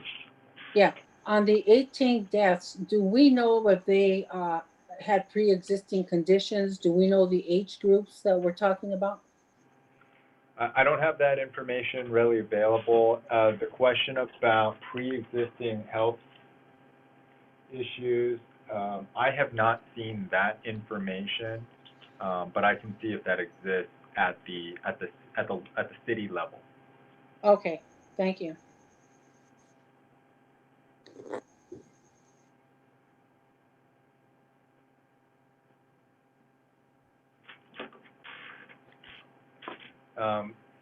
So on On September 2nd, LA County revised the local county health order. The three main highlights from it were that it aligned the local order with the state policy, which supported a subset of students being able to go return to schools. And this is a very small subset of sort of high need students to return to schools for in-person instruction. It clarified some of the rules around the small student cohorts for specialized services and supervised care for those priority groups beginning September 14th. The bigger item for the business community is that it allows barbershops and hair salons to reopen indoor operations at a quarter of their maximum capacity. Noteworthy, just barbershops and hair salons, some of the other uses that have been looking to reopen their indoor operations, such as personal care services, gyms and fitness centers, those have not yet been given the green light to resume any level of indoor operation. In addition, since the last time we met, Governor Newsom announced the state blueprint for a safer economy, which was a new framework, a simplified framework for the steps for reopening of economic sectors county by county. Once again, City Hall was open from June 15th through June 13th. It closed for a period of time and then reopened on August 5th. Our local parks, Las Palmas and Recreation Park, are only open as cooling centers, have only been open during this time period as cooling centers during heat events, which means that actually the, Las Palmas Park has been open quite often over the last several days. Currently, City Hall is open to the public Mondays, Wednesdays, and Thursdays from noon to 5:30 p.m. Staff is here on site Monday through Friday, available by phone call and email. The outdoor services permit, we started this program back in July, and it allows outdoor services for a number of business types, restaurants, barbershops, hair salons, gyms, personal care establishments, places of worship. We've now completed, actually I believe it's the 5th weekend of street closures of San Fernando Road between Brand and Maclay Avenue, and that program started back on August 1st. In addition, we just launched the application round for a new program, a residential food distribution program that's available specifically to San Fernando residents that'd be eligible to receive non-perishable food items. This was made possible by some federal CARES Act funding that the city received, and each eligible household will receive up to $250 worth of non-perishable food goods. Applications we're accepting applications right now, and the application can be completed online. The application can also be completed on paper and submitted as well, and those are available through the city website.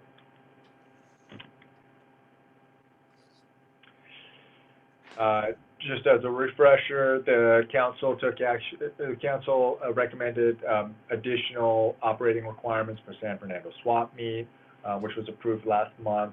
Those included additional informational signage, hand washing stations, and a stated cap of 50% on the maximum capacity. Community preservation staff continues to monitor the swap meet's compliance with those regulations. There's been no change since last time we discussed the tenant protections during the pandemic, the county's countywide eviction moratorium protections. The time frame for that is still until the end of this month, September 30th. anticipate some action at the county level over the next couple of days, potentially to further extend those protections, which would subsequently extend City of San Fernando's local rent increase moratorium. And these provisions protect both residential and commercial tenants. In addition, there's a county program that San Fernando renters are eligible for, which is the rent relief program, which is up to either $7,500 or $10,000 of rent relief for qualified tenants. The application window just ended, and applications went to LA County. In terms of overall statistics, this gives you the daily number of persons tested, and you're seeing over the month of August a steady decline. Just since the last time we reported this information, we've seen a decline in the 7-day average from over 17,000 to just 12,000 last week, and total persons tested has increased over the last just about a month from just over 2,093,000 to close to 2.4 million in the county. Tim, I'd like to ask you another question. This is for the LA County numbers, correct? County, Okay. correct. Los Angeles County. Percent of tests that are positive, we're seeing a decline. You see that blue line decreasing, and so that is that's positive information. And since the last time we reported this, we've actually seen that number drop by almost a third, from 6.1% down to 4.1%. The daily number of hospitalized patients has steadily declined as well over the last several weeks, and this is based on a 3-day average. Last time we reported this, it was over 1,300 hospitalized patients. As of today, that number is below 1,000, down to actually 942. The mortality rate has increased, as I guess you're seeing some of these COVID cases, frankly, reach their conclusion. Just from the spike, over the earlier last month and the month before, you're continuing to see just the disparate impact on people of color and lower income groups that are more greatly affected by poverty. And that concludes staff's update. The only other item that we did not mention in this is another item that we had rolled out, I believe, last week, which was a COVID-19 temporary banner program, allowing local businesses to be able to get no-cost permits to be able to place banners on their businesses that let the general public know that they're open, because that's obviously really, really important right now for businesses, their survival during this time. That concludes staff's presentation. Happy to answer any questions. I don't know if Nick also has anything else he'd like to add at this time. Thank you. Yeah, before we move on, I know I saw Rich had 2 fingers up. I think it sounds like he wanted to add something. Yeah, just a little bit of clarification on the eviction ordinance. The county did extend its moratorium to October 31st. However, just a few days ago, about a week ago, the state of California, the state legislature finally approved AB 388, which applies only to residential tenancies. It essentially establishes a state level set of protections that will ultimately supersede whatever local moratorium we have. So under the terms of AB 388, if there is an existing moratorium, it will need to burn off, I think, as soon as it hits its expiration, which in this case will be October 31st, it cannot be extended, and thereafter AB 3088 and its provisions will control. I would observe, though, that it contains many similar features to what a lot of the local moratoriums impose, including, giving tenants time to repay their debt. Under certain circumstances, certain tenants will be obligated to pay at least a portion of the debt over the forgiveness period. But we'll try to have maybe a little more on that at the next meeting, just so for the benefit of the public in general. So. Thanks, Rich. And then just a few final things for discussion prior to going over to council discussion. Two items that I wanted to sort of bring up. One, related to the health order enforcement. Again, Tim's crew, the community preservation officers and the chief's police officers have been doing a great job of educating people when they're not complying with, whether it's businesses or residents, when they're not complying with the order. However, as many, and even the county has taken more of a education rather than enforce or cite position thus far. And the business, Tim's folks visited the business today that the mayor had mentioned earlier. Again, anyone in the community that witnesses, some businesses that they don't think are complying, please report that, code enforcement at sfcity.org. You can also reach that from our front page so that we can follow up with those business orders, or those businesses, to make sure that they understand the proper way that they need to be operating. And if if council wants the staff to kind of switch from an education mode of operating to a site mode of operating, that's something that we would want direction on, if that's the will of the council. Secondly, we have been meeting via Zoom since March, and as we've seen, some of the numbers and overall numbers are sort of starting to come down in LA County. Obviously we still have higher numbers than average in the city of San Fernando, but they are, similar to the county, sort of leveling off. The council may, want to look at potentially having in-person, not necessarily where the public still can't attend council meetings, but if the city council is interested in having, all council members participate from the council chambers, our technology should be able to accommodate that by early October. We're working on live streaming from the council chambers. We just have one quality of stream issue that we're working through at the moment. But if that's the desire of council, probably as soon as October, I would like to, although we have installed partitions between each of the seats on the dais, council members would be just at about 6 feet away, although there will be partitions.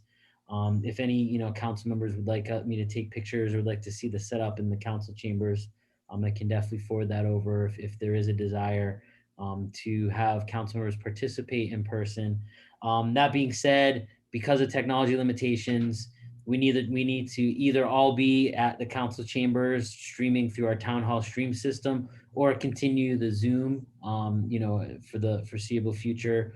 We can't sort of have a hybrid where it's half Zoom and half town hall streams, just because of, as we had noticed earlier in this in our meeting, when you have computers next to each other or multiple people in the same room, there you'd experience feedback if we're still participating on Zoom. So just some initial feedback. Again, I expect the order that allows these Zoom meetings has continued, is still in effect, and there's no requirement to go back to in-person meetings. The second part of that is, regardless of whether we transition back to the council chambers, we do have some suggestions. Councilmember Mendoza asked staff to look into additional ways for public participation. So what we will be looking at doing is actually extending the cutoff time for email public comments until 5:00 p.m. I think that 4:00, we needed that earlier time to make sure that staff had sufficient time to, collate and get and collect all those public comments and get them in a fashion that they could be read during the council meeting. I think based on the number of comments we've been getting, we can handle extending that by another hour. So we can, if it's the council's will, we can increase that cutoff time to 5 p.m. Additionally, we'll try this again. There may be technical difficulties, but we'll do our best. That one of the other recommendation is for those members of the public, they may be would want to call in and make a live public comment.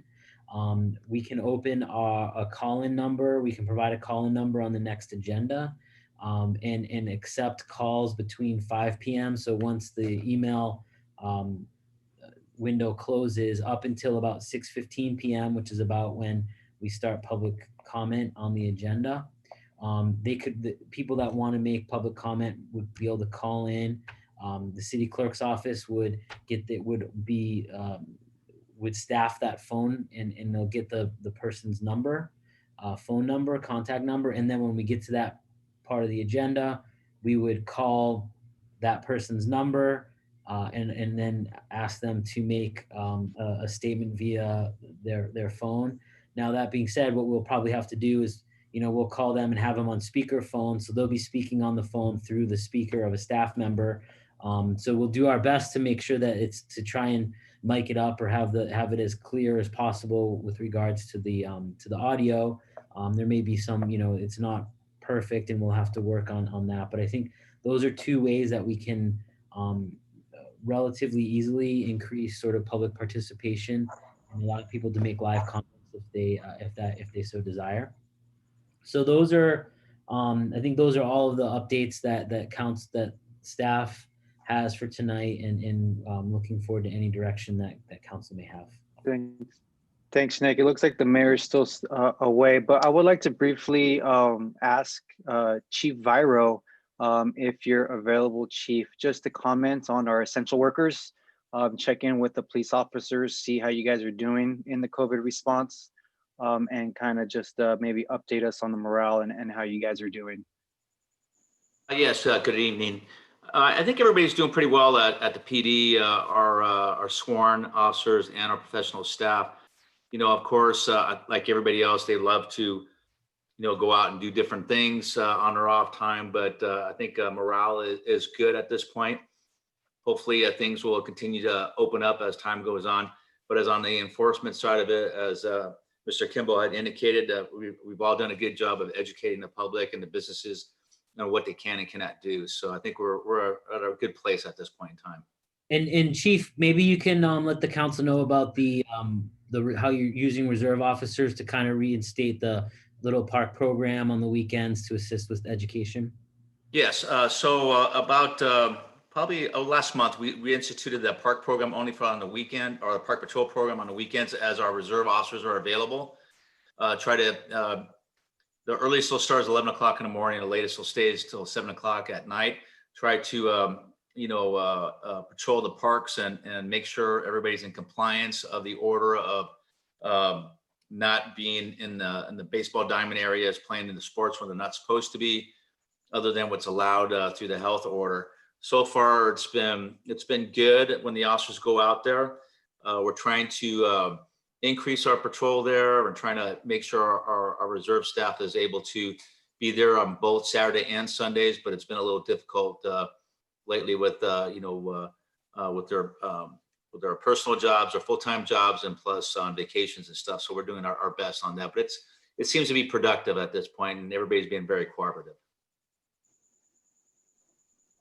Awesome. Thank you for that, Chief. Okay, council comments, Mr. Gonzalez. Any questions or comments? Yes, thank you so much. Thank you so much for all the updates. I actually did see, if it wasn't this week, no, well, definitely wasn't this weekend. This weekend was way too hot. It was the previous weekend. The park patrol, and it was quite nice to see. And I also did see that wound up putting benches on the baseball fields to try to prohibit people from playing baseball. So I did see that. And so what I wanted to talk about is a little is our park space. I know we want to try to utilize, or help out our small businesses, right? And some small businesses don't have the opportunity to utilize some of their space, or they don't have parking lots, for example, dance studios or gyms or something like that. I did see a gym over off of, was it Reseda and Devonshire, where they actually looked like chain link fenced in and put their workout equipment outside so they could actually work out outside. I don't know how many gyms that we have or dance studios that would be interested in that, but to see if we have the opportunity to allow them to use some of our parking lots that we're currently not using. For example, Las Palmas Park, that back parking lot, it's been closed due to COVID. Possibly basketball courts, anything like that. Would that be a possibility to look at? And Yeah. Obviously, I know we'd have to do permitting. We have to make sure there's insurance, but try to get some of these people's back to work. Yeah, actually, thank you, Councilmember Gonzalez. We actually have Julian on the line or on the call, and he's been working on actually putting together the properties, the park spaces, the open spaces that the city would have available for to reserve by city businesses. He basically identified, and Julian, I don't know if I see you're on mute, but if you're there, go ahead and chime in. Oh, there he is. So Julian, if you want to go in and look, at just sort of some of the work you've been doing, and we're actually trying to roll that out by this weekend to allow some businesses to rent some of that, to reserve some of that space. So Julian, if you want to go and share some of Sure. what Yeah, we did identify the spaces at each of our facility, the basketball courts, the tennis courts, the back parking lot at Las Palmas, and some open grass areas at Lane Park, Recreation, and we're set up. We have the all those areas listed in our facility reservation system, and what we do is put a link out that people could look at the facilities that they're interested in, put a request in, and then staff will make sure that all the proper requirements are needed, the business license, the insurance, a waiver indicating that they are aware of the COVID-19 guidelines that they're going to abide by. And once all that information is submitted to the city, we would be able to reserve the location for that particular business. We have time slots allocated to the time they want to need. So everything is ready on the system. We just need to get the go ahead and post the link on the city website and let people know that we have space available for them to reserve. And so we're looking to do that this week, probably by an executive order that we would come back and have council approve, at the next council meeting. But we'd like to try to get that program rolled out, this week. Perfect. Sounds great. And then also, let me see. Some of the things that I've seen, there's actually it's a business on Los Feliz, not Los Feliz, it's Hill Street, and I forgot the cross street. I'll take a picture and I'll send it to you, Nick and Tim, where they actually utilize the parking on the side street.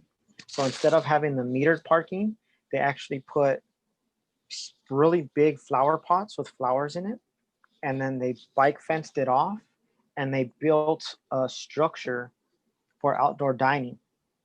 So the structure actually has a roof with lights, and then it's basically a plyboard all the way around. So when you're driving, you can't actually see the people dining, but it's very visible. And then also it is a flat surface, so that way someone can just go straight off the curb, straight into the dining area. And I think that might be something that we can definitely try to look at. it might be hard on McClay because some people drive up and down McClay. I would say you'd have to probably block off one whole parking strip, which would be what, 3 or 4 cars. But I think that might be something we can look into too.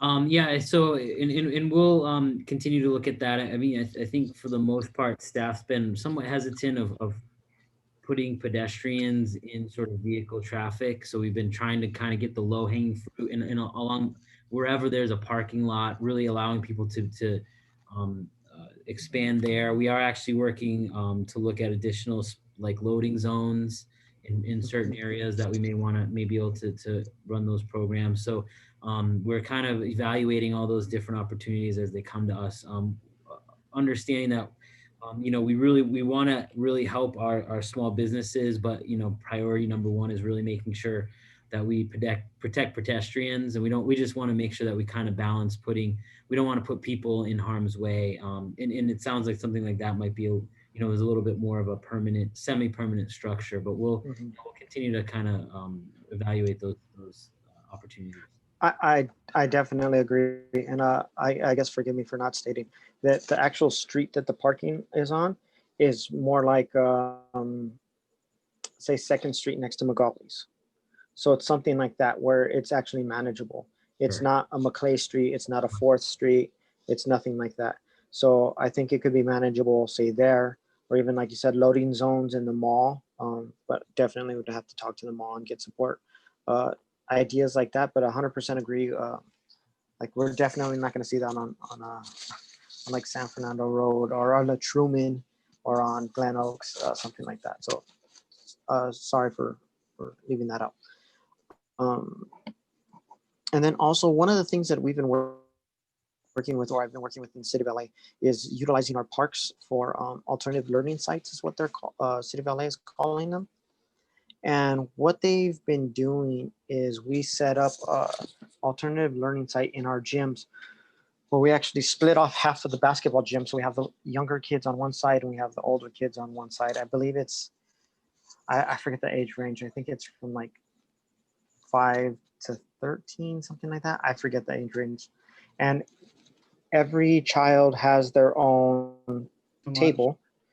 And then every child has their own laptop or iPad, whatever was given to them. They have a power connection. And we have employees going around every hour, wiping down the surfaces, cleaning the restrooms, and just making it a safe spot for individuals to go.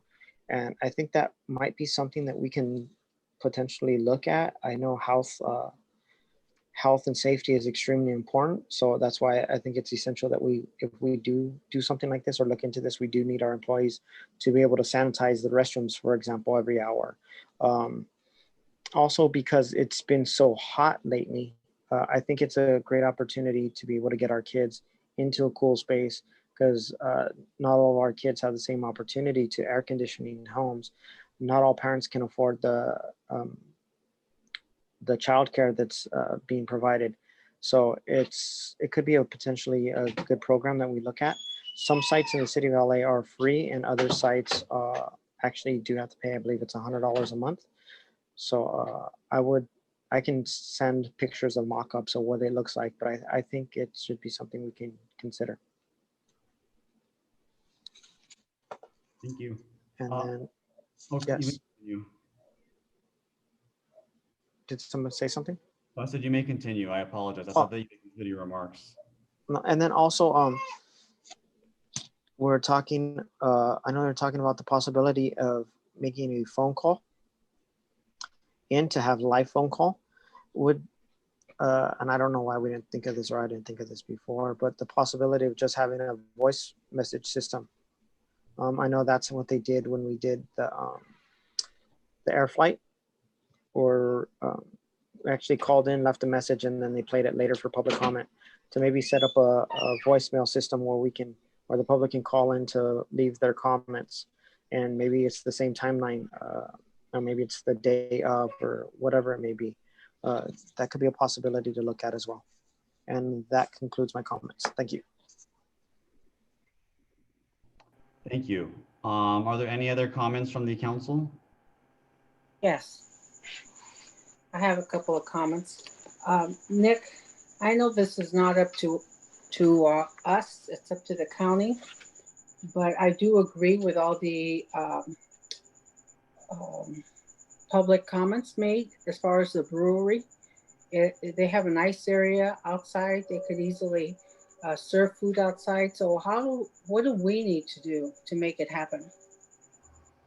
So the agenda item number 9 is just direction to staff to write a letter to the Board of Supervisors. You know, I think we start there, because again, like you had mentioned, council member, really I know a couple of the public comments mentioned City of LA. At the end of the day, actually the lead agency for our area is the County of Los Angeles. So it is actually the County of Los Angeles rule, and the county can be more strict than the state. They can't be less strict. And then the city can be more strict than the county, but we can't be less strict. So with regards to the tap rooms and the breweries, we can only implement at least the minimum standards that the county has. And right now the county is not allowing them to operate for outdoor services. So it's really something that we would need to send to both the Board of Supervisors, and we could also do the county public health, but we can probably get more into that on agenda item 9 when that comes up. That's what the request is to send us a letter of support. Okay, the other item I have on this is the mall sign. It doesn't state that big sign. It doesn't state that the Brandon McClay Street is closing on a specific date and opening on a specific date. So it throws people off, and people are real curious what's going on.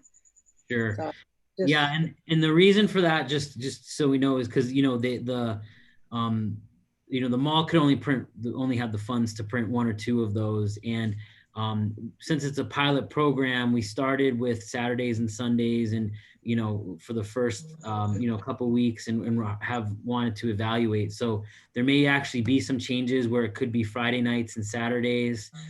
So they didn't want to put any dates, or specific dates on those big signs, just because we couldn't, because they could only print them once. One of the things we can talk to them is maybe actually each week they could write on there in some sort of, put the dates for that particular week, that upcoming week. That might be something, so that people understand that it's for this week. It's, September 12th and 13th. And then the next week they change it to 19th and 20th. So yeah, I will bring that back to them. Yeah, that would be really good. The citations.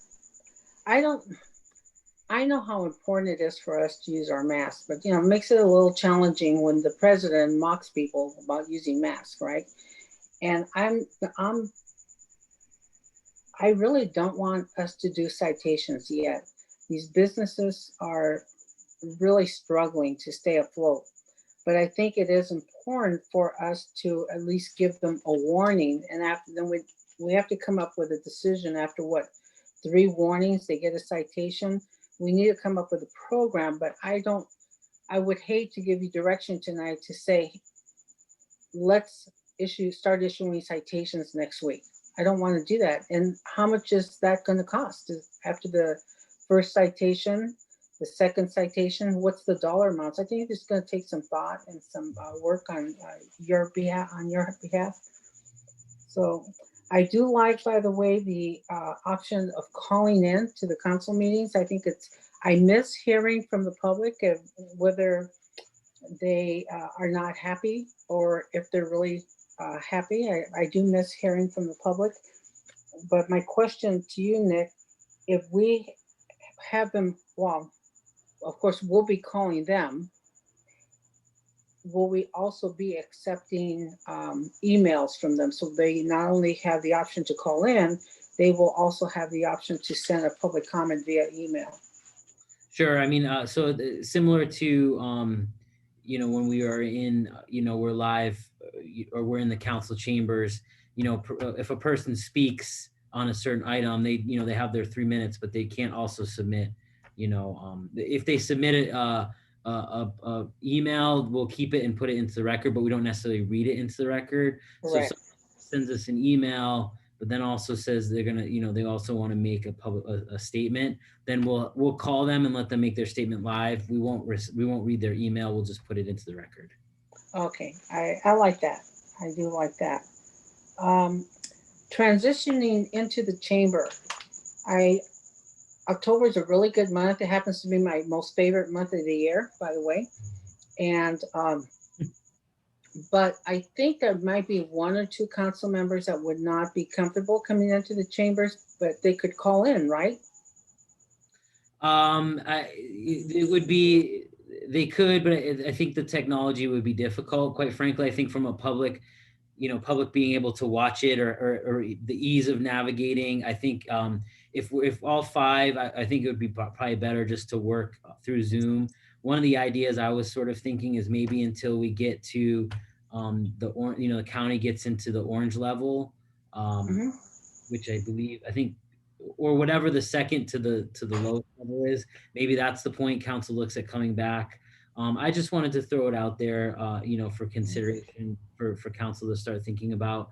But I really think at the end of the day, if we don't all participate in person, we might as well stay on Zoom, because I think Zoom is probably a lot easier to, Well, that concerns me. What you're saying concerns me a little bit, and we'll talk offline, because I think you're going to have a few council members that are going to be comfortable coming back, and then well, what can I say, right? So we do have to have that discussion offline. Call in, email, public comments. I think that I'm pretty sure that's it, and I don't know if this is related to COVID. And if it's not, stop me, and then I'll bring it up at public comments. I really want us to support Senator Feinstein and have a letter of support for her. So I don't know what she's asking for is tied to COVID, but if it is, I definitely, and even if it isn't, I do want the letter of support for her. Sure. So that it's tied to wildfires, which are obviously also emergency response related. So what we can just do is during council comments, if a couple council members agree, then we'll bring back at the next meeting a letter, or we'll just draft and send it off. Okay, that sounds really good to me. So that's pretty much all of my comments for now. Excellent. Any other members wishing to speak? Councilmember Mendoza? Yes, thank you. In terms of the meetings, I think I would like to see our CSB in another tier. I think we're in tier 4. Is that correct? So Yeah. maybe, going down a tier or 2. The Right. moderate is the middle tier, that is, I guess, the 3rd tier. Right, yeah. No, 2nd tier? No, yeah. So I think it goes, purple is widespread. That's the 4th tier, if you will. Red is, I forget what the nomenclature is, but it's still, hold on. I was looking for it. Yeah, it's still, so purple is tier, so it's 4 tiers. Tier 1 is widespread. That's purple. That's what we're in right now. Tier 2 is substantial. That's red. Orange is moderate. That's tier 3. That may be one where, that might be one we might want to start look at potentially bringing, coming back into council chambers. And then minimal is yellow, tier 4. Right now we're purple, so we're at tier 1. So we still have, a couple of tiers to go. Yeah, so, I maybe consider tier 3, if we go down a tier or 2. We're not 6 feet apart in the chamber. I realize we do have the plexiglass there, but we are in the same room for several hours at a given time. And that may be something we want to consider. In terms of, I prefer people calling in for their, the emails, and their calling in to leave their public comment. Also, and are those emails, is that sufficient time for for Julia to prepare the email to us on the public comment? 1 hour, is that sufficient? Because I know a lot's happening during our special meeting and a council meeting. Yes, staff will make it happen. It is sufficient. Okay, good. Let me see. I have several notes here. You know, and I would like to possibly wait for the numbers from the Labor Day holiday, this past holiday, to see how they are in 2 weeks, and let's revisit and see how they're going. Because I mean, people were out there, were at the beaches, at the parks, or wherever, or having barbecues. So I'd like us to possibly wait and see those numbers. The Tatavians, I want to thank the Tatavian Band of Indians for bringing the COVID-19 testing to the city. And I'd like us to continue collaborating with them. Our numbers in the city of San Fernando remain high. And I think is one way of mitigating the problem that we have here. So I'd like us to continue that. Also, I was in on the teleconferencing for the COVID with the county, and that, you know, just there's no Halloween guidance at this time, and there still isn't any guidance for campaigning at this time. So we're still waiting to hear on that. And I encourage the residents and the business owners to monitor the city's website, and if they're on social media with the Facebook, to monitor those on a regular basis, as everything is so fluid and changing every day. You know, we just learned some new changes today with COVID, and in order to really be on top of everything, they should look at the city website. You're doing a great job of maintaining it as quickly as you can. So, and I'm glad to see that the food distribution program is underway, and I hope that the residents continue to apply. So thank you for all the work that's been done on preparing for this. And also, you know what, also on, we want participation and public comment for the council meetings, also for our commission meetings, because I don't know if they're, you know, residents are chiming in on those or making their public comments, and that, you know, whatever we do here applies to them as well. That's it. Thank you. Thank you. With regards to having the city council meetings return to council chambers, I obviously love being here. It feels so great. Even looking at this emptiness before me that should be filled with many people were it not for COVID. I would prefer to keep the numbers at a minimum just so that we do not accidentally infect each other. But I will leave this up to Mr. Kimball to determine what he believes to be the best timeline and safety measures. Mr. Kimball, do you believe that you need additional direction on any of these items? Nope, I think that staff got all the feedback that we were looking for. So thank you.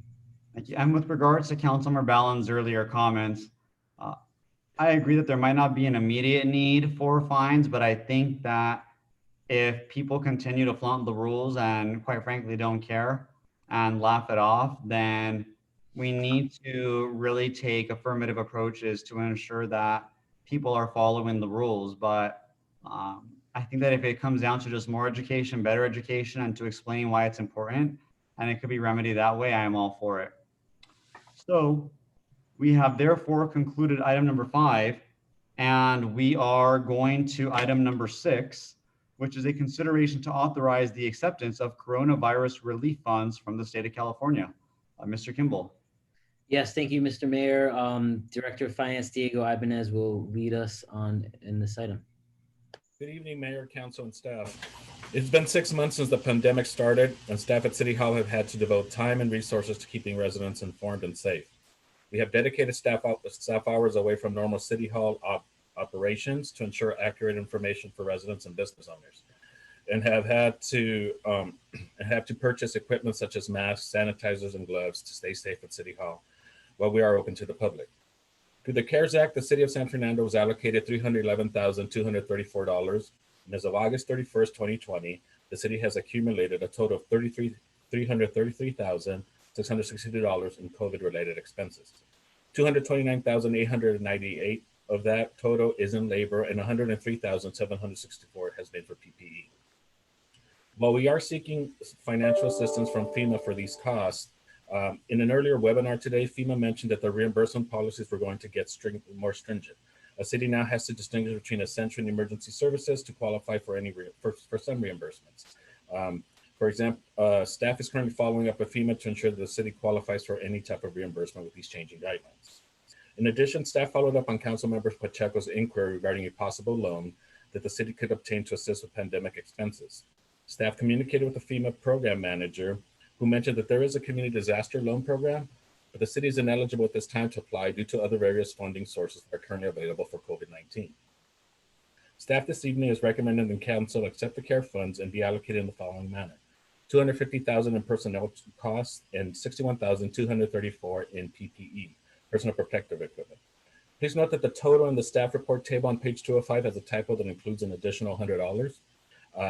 That's a mistake, but the total CARES amount is $311,234, and that concludes staff presentation. Any questions? Councilmember Ballin first, followed by Mendoza. Well, I have a little bit of an attitude on this item. Diego, I was looking at the dollar amounts allocated to various cities, and I think Long Beach ended up with 27,000 million, and there's a couple of other cities that ended up with millions of dollars. And here we are, the city of San Fernando, once again, they lowball us, and I'm not happy about that. So make me happy, Diego. Say something. It was all based on population, I'm afraid, and that's how the allocation was done. I did see. Wait, you're missing an opportunity here. Census. Yes, fill out your census. We would got more. The census. Without the census, this is what happens to us. Without the census, we got to fill these census forms out, and it just frustrates me absolutely when we always get lowballed. So nobody really cares about our little city but us. So please fill out your census form. Rob, Councilmember Gonzalez, do you have anything to add to that? Because I really have an attitude here. Yeah, the census is so key. I believe we're close to what's 68%, something like that now. Am I mistaken? I'll get back to you in a minute, but keep going. Yeah. So this is one of the key factors when obviously we're just talking about right now with COVID that are taken into consideration when it comes to the census funding. And we did not foresee this coming. But if we would have filled out the census properly so many years ago, we would have been able to get allocated more funding. And on top of that, it's approximately about $1,000 per person that's going to be funded with this per year for the next 10 years. So if we do not fill out the census, we're also going to be missing out on that money for the next 10 years. So it's extremely important that we do this. And this is just one of the points, exactly like Councilmember Ballin said. So thank you so much for bringing that up. Okay, I'm okay, but I'm not happy, but I'm okay. So it's really up to the residents now. We just had our 109th birthday, and I would like the residents to give us a gift and fill out your census form, because look, we're missing out on this money.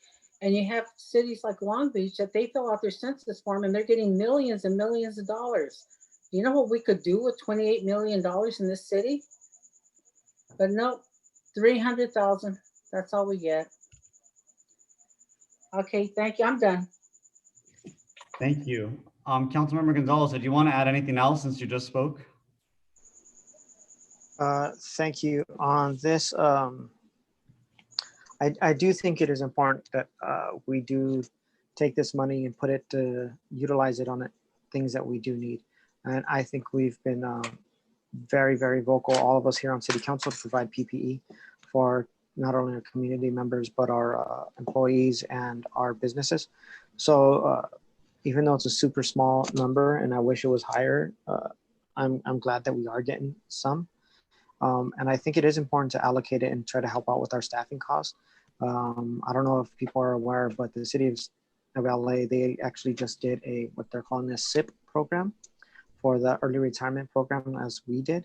and they missed it, their target by, I think it was like 30 something, I heard. And now they're going on furloughs for a 10% pay cut. So I think it is important that we are trying to reimburse our employees, and that way we continue to have our services and make sure that our services are met throughout the rest of the fiscal year, because we still don't know how this is going to affect us. So this can definitely help us get to the end of this fiscal year and make sure that all of our streets, all of our services, all of our maintenance is maintained. So I wish there was more, but I think we're doing the right thing here by allocating this money to make sure that our services are continuing to be met. Thank you. Thank you. Councilmember Mendoza. Yes, I'm really happy that we got some of this funding, and that will decrease our deficit by the $300,000, which will then allow us, since there may not be providing additional funds, it'll allow us to buy additional PPE or whatever is needed to keep our employees safe and the residents and businesses in our city safe, and continue our services.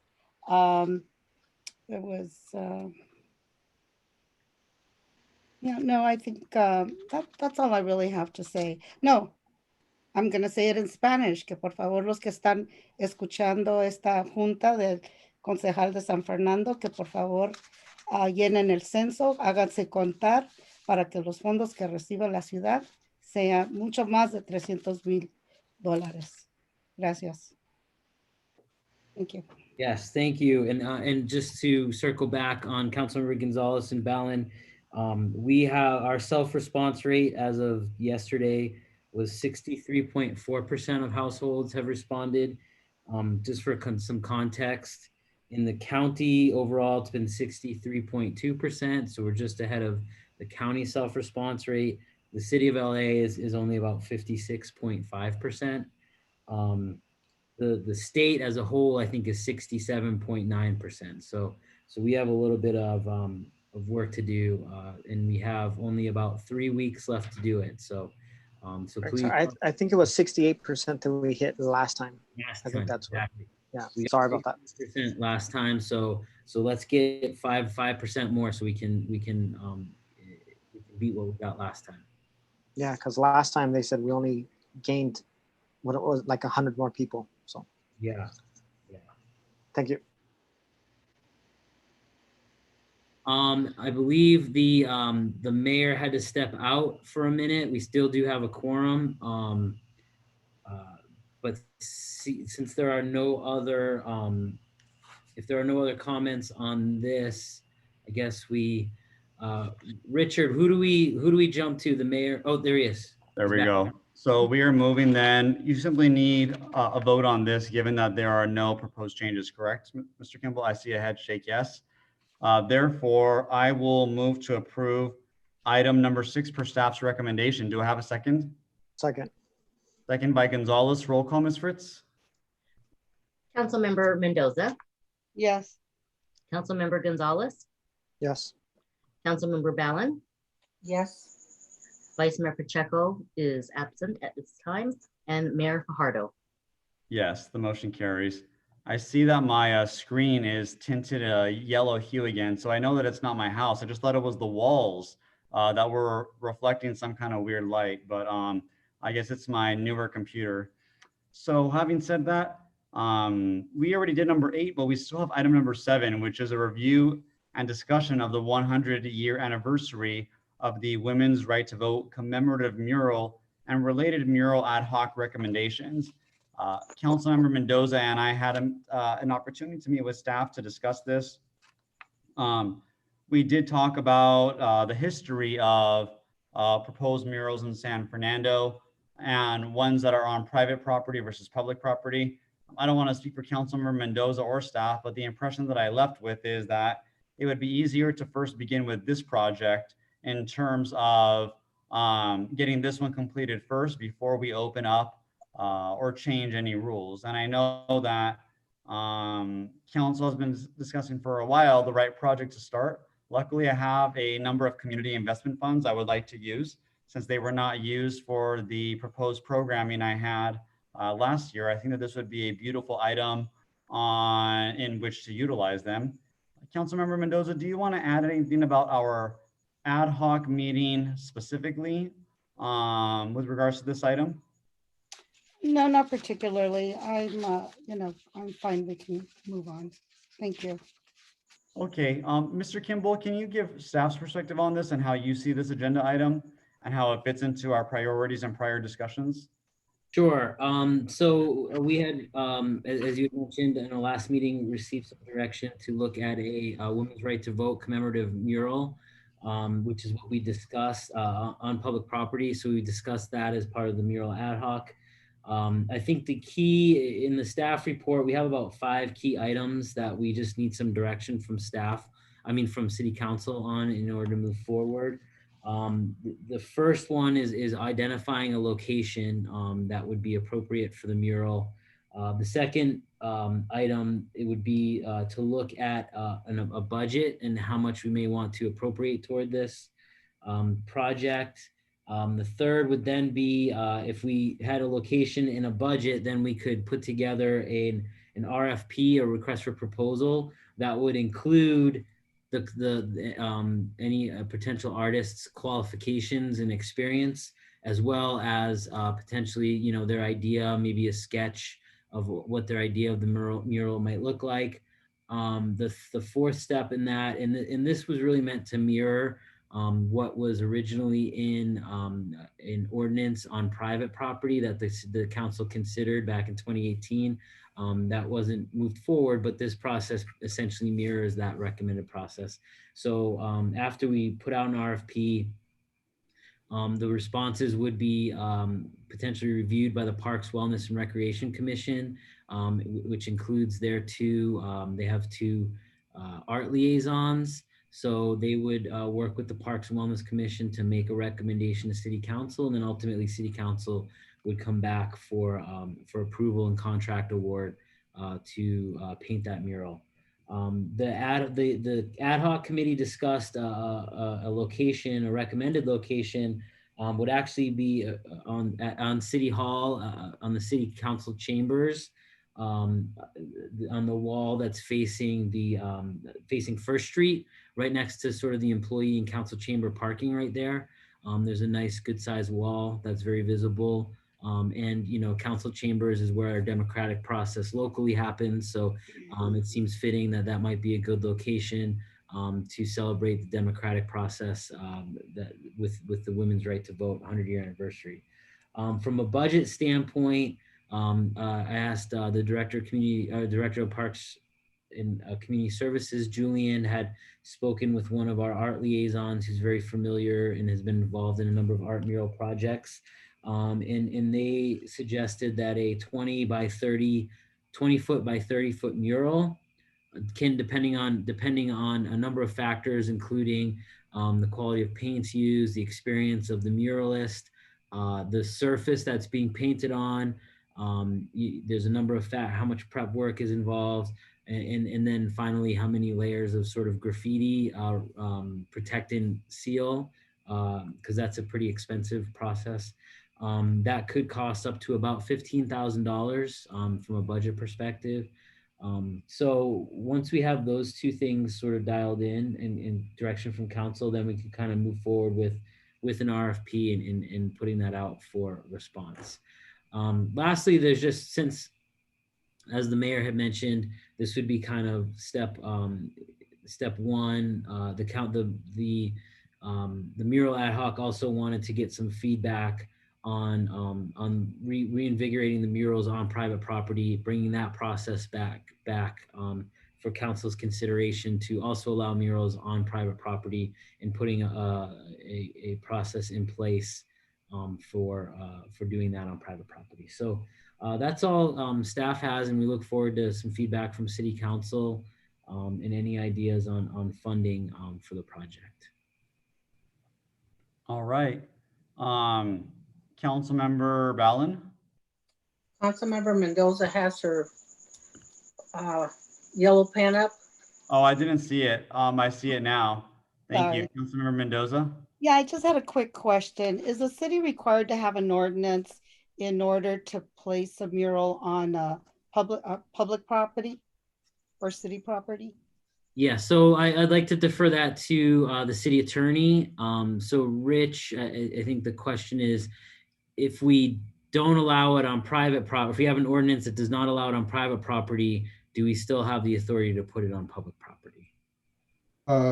With respect to the city's own property, that wouldn't require an ordinance. The city is free to adorn its own facilities however it chooses without having to have an ordinance. The ordinance is necessary when you're trying to regulate private party actors. Then you would need an ordinance in order to even-handedly regulate how to approve the mural permits. Okay, thank you. Thank you. Any other questions or comments, or was that the conclusion? That's not the conclusion. No, I mean from Councilmember Mendoza. Oh, okay. I'm done. Oh, thank you. Now Councilmember Ballin. Okay. I would like the opportunity to meet with Councilmember Gonzalez to go over pretty much everything that was stated on this agenda item.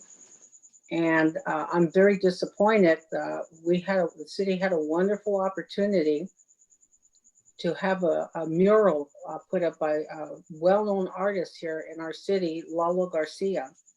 But because we don't have an ordinance that we could do a mural on private property, and it was just going to be a spectacular mural. He and several artists have gotten together and made a decision that they need to bring attention to the children in cages at the border or wherever they're keeping them in cages. And their theme, and I think there's 8 cities that have already agreed to have these various artists work on these murals on the wall. The theme of all of those murals are going to be children in cages. For some reason, with all this crazy political talk in the world today, and the bad behavior of certain candidates, that the conversation, the very important conversation about children torn away from their families and in cages, it's not in anyone's mind anymore, I don't think. And I think that Lalo and this other artists, Sonia Lee, and there's several others that they are involved with. What a wonderful idea. What a wonderful idea to capture this. And so he was willing to actually do it on private property here and incur all the cost tied to it. But I spoke to Nick, and Nick spoke to Mr. Padilla. And then Nick called me back and gave me bad news today and said, sorry, we don't have that ordinance. And in order for us to have that ordinance, there has to be a public hearing. And there's just a lot involved. And it's unfortunate we did not move forward with this ordinance back in 2018, I believe. I think Councilmember Gonzalez brought it back then. I'm not quite sure. But I definitely like to have an ad hoc meeting with Mr. Gonzalez, and we need to talk about this type of missed opportunity and go over the rules of engagement, as well as where would that woman's suffrage mural be best? Where would it be? Where's the best place for it? I do worry about City Hall because of the windows. And I don't know if it's going to be, I don't know if that's a good place for it. I don't know. But since I'm on the ad hoc now with Councilmember Gonzalez, I'd like us to have this opportunity to have a couple of meetings and make recommendations.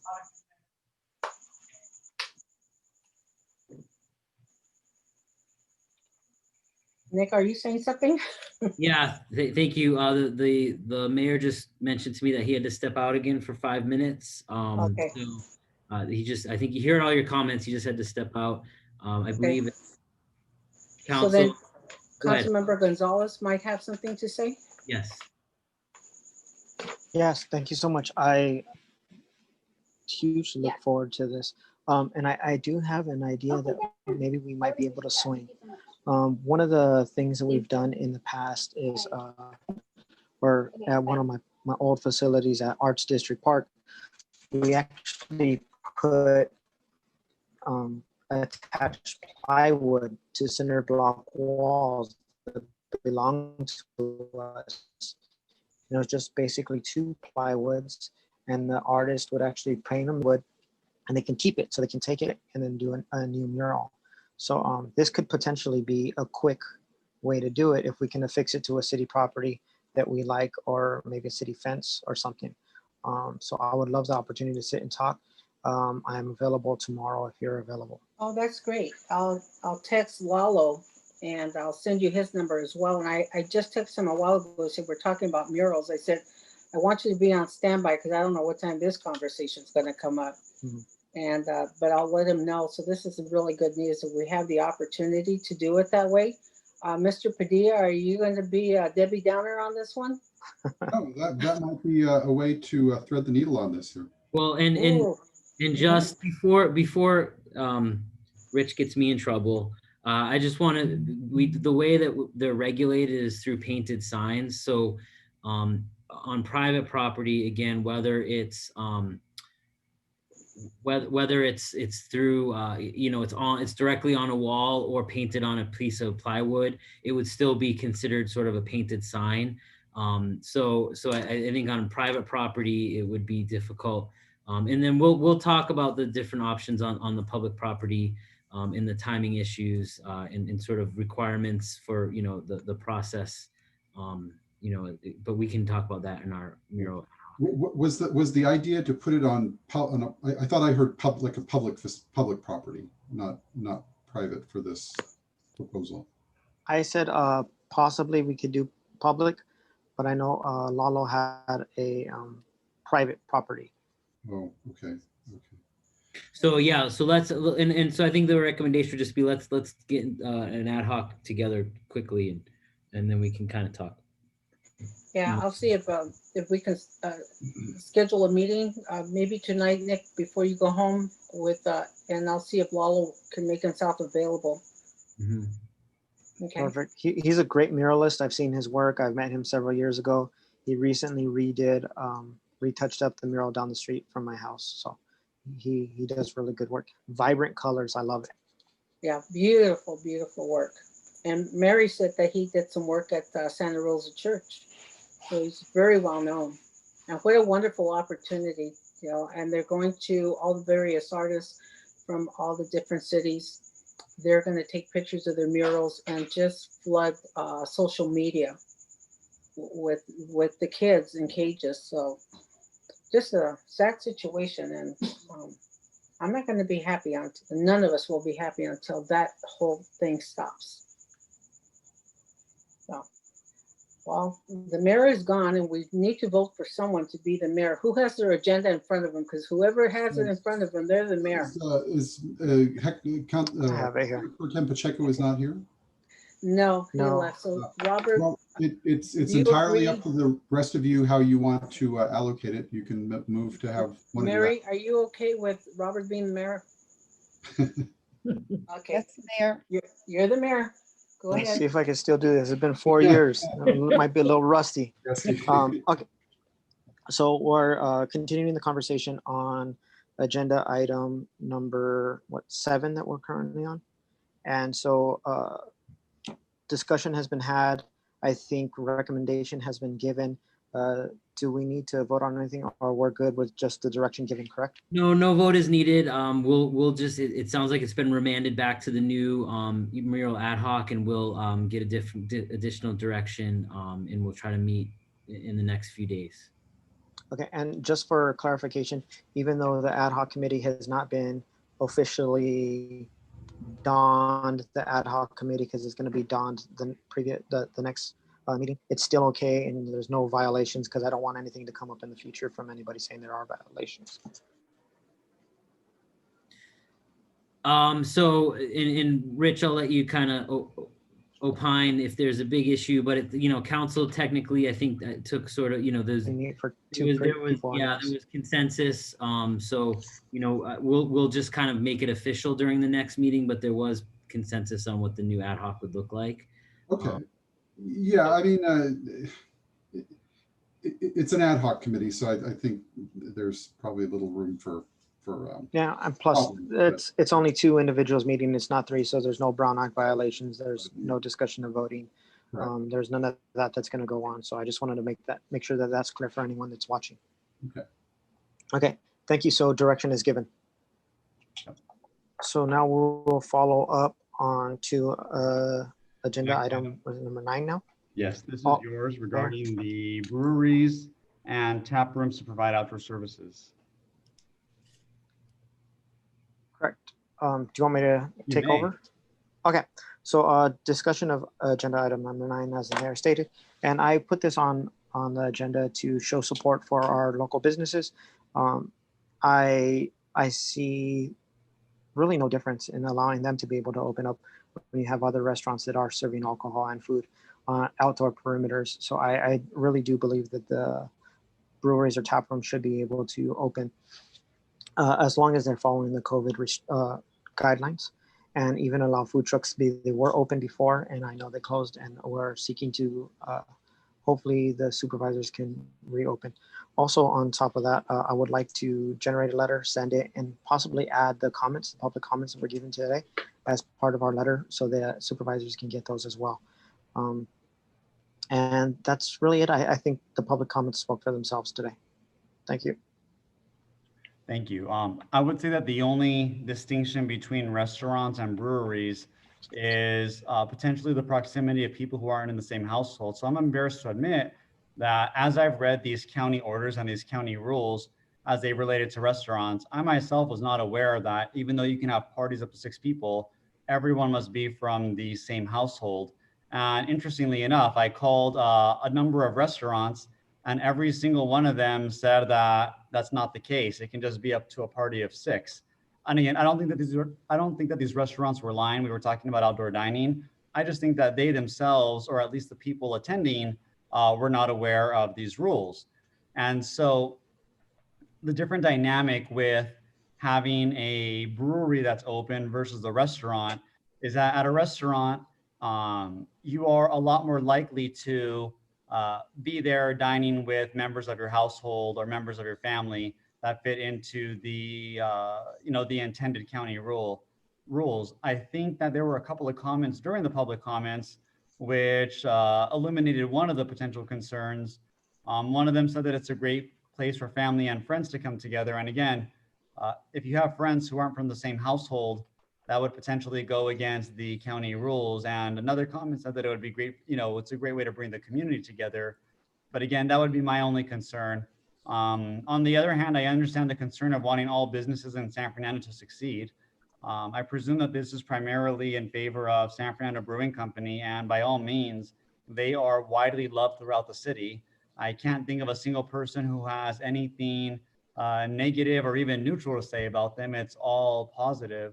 So I would be happy to affirm my support for the county to equalize the rules, but I guess there would have to be a system in place to make sure that social distancing is kept as best as possible, because my gut instinct tells me that it's a little bit harder to have the same level of social distancing at a brewery where people have had alcohol and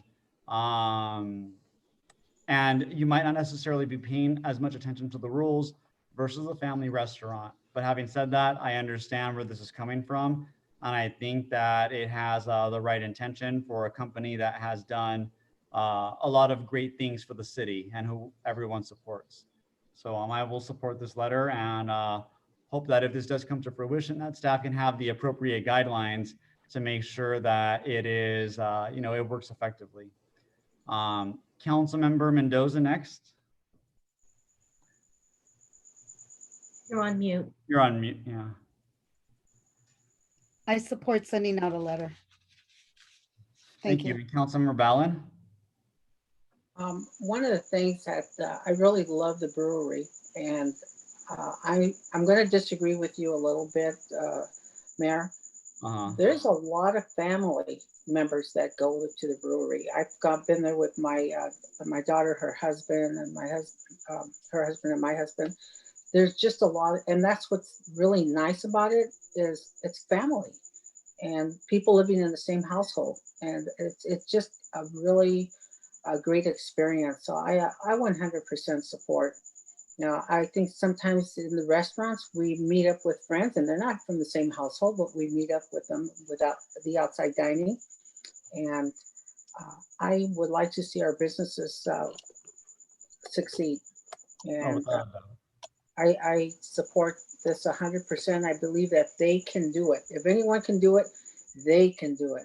And having the food trucks and having the outside opportunity to sit outside where it's nice in their parking lot, I'm looking forward to it.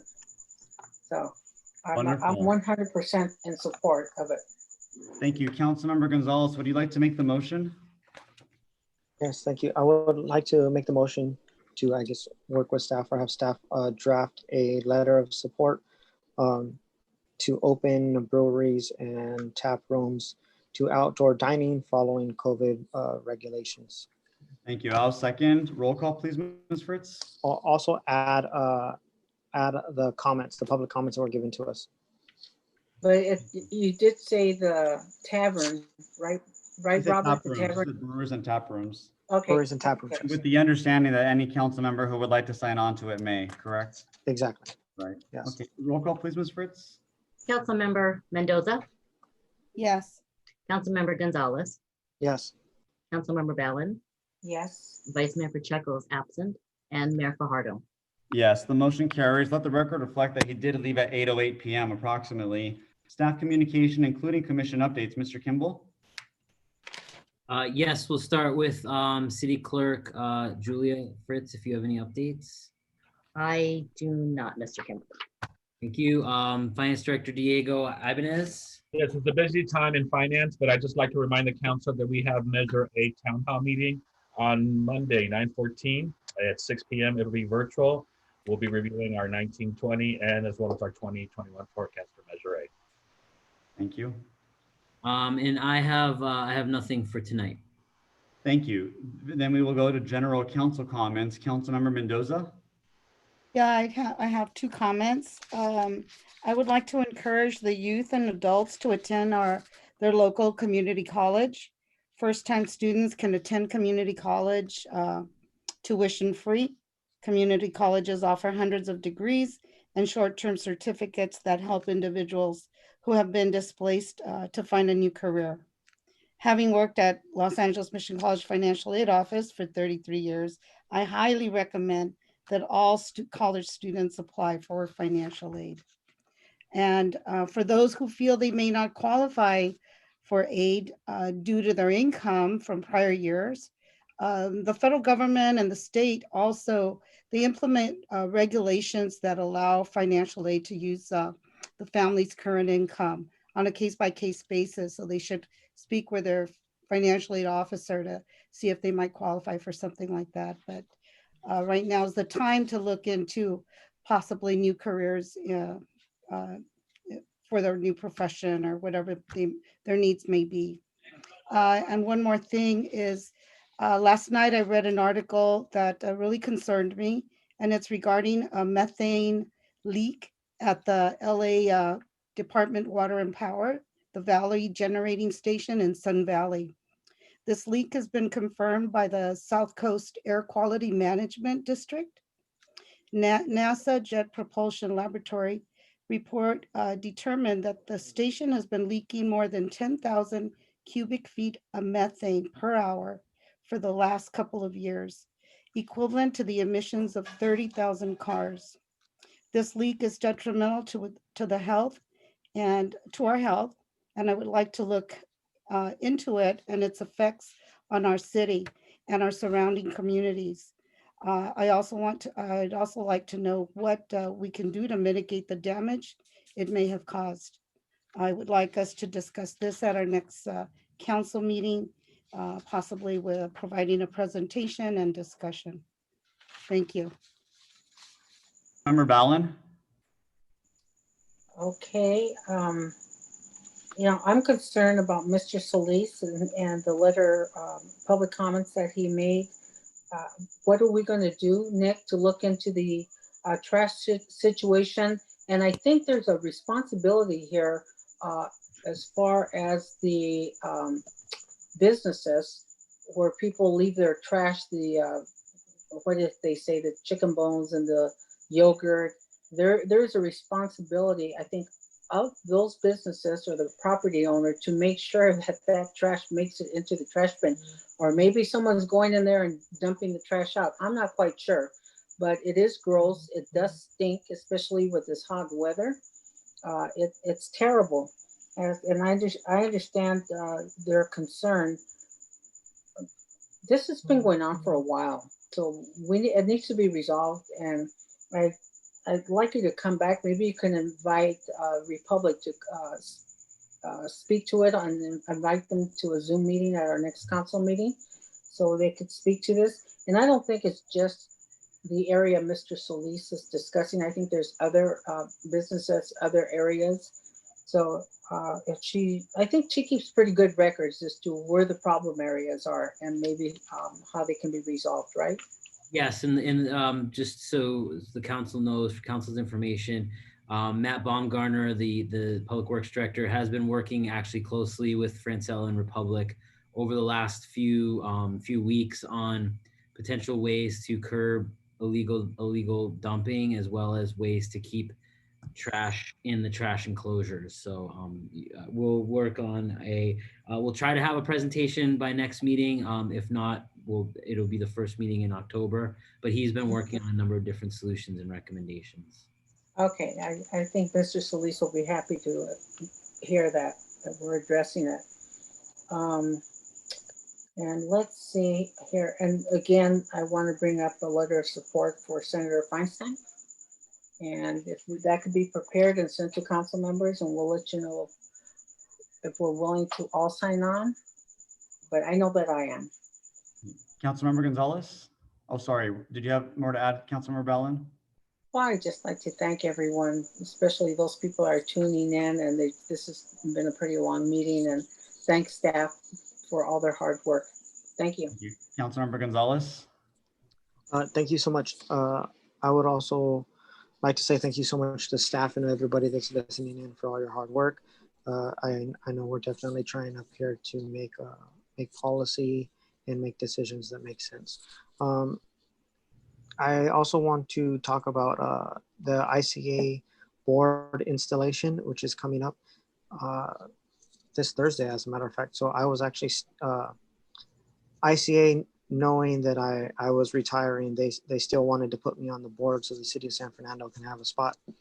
So we still do have a board spot on ICA, and then we'll definitely look at once I'm off of council in December. I'll try to use my my political power to get another city of San Fernando member onto the board there to make sure that we're represented. And I also obviously want to thank Sean Ashton, who is the incoming president. He was on my board, and also Richard Montgomery, who was on my board when I was president, who really helped me throughout the years as an executive board member and especially as president. So I would like to see if we can present both of them with some nice plaques or some nice proclamations that we can send to them. Sean Ashton, the incoming president for ICA, City of Downey, and Richard Montgomery, the outgoing president from Manhattan Beach. Also, my Metro meeting, I had a Metro meeting, we discussed the next gen, and they're changing so many lines, it's crazy. It's gonna completely change the way that Metro is looking right now and start doing micro transit.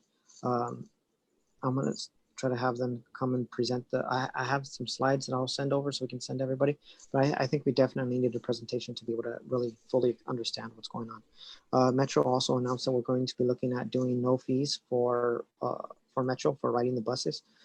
Ridership was down, I think they said something like 80%. So we're trying to look at ways to safely get ridership back once this is COVID starts to turn down. And no fees is one of them. I was told this happened in the 70s. And so we're looking at doing it again to boost ridership once it's safe to be able to do so. Also, Metro is going to be looking at early retirement system as well. And because I was voted as the one representative for all of the county, and then the metro has one representative and the mayor is the third representative. I have a meeting coming up in October to vote on allowing them to have an early retirement program as well. So I don't know what's going to happen with the city selection when it comes up, but I was appointed by the city selection, and so once I'm off of council, that's going to have to go through that process too. So I don't know. That one's a lot harder to get elected. That's way harder to get elected to be the representative too. But if we can get someone from the city of San Fernando on that, that would be great too. We just have to talk to probably every mayor in LA County to vote us in. That's it. Thank you. Thank you. I have no comments at this time. Therefore, we have concluded general council comments. I will move to adjourn this meeting. Do I have a second? Second. Roll call, Ms. Fritz.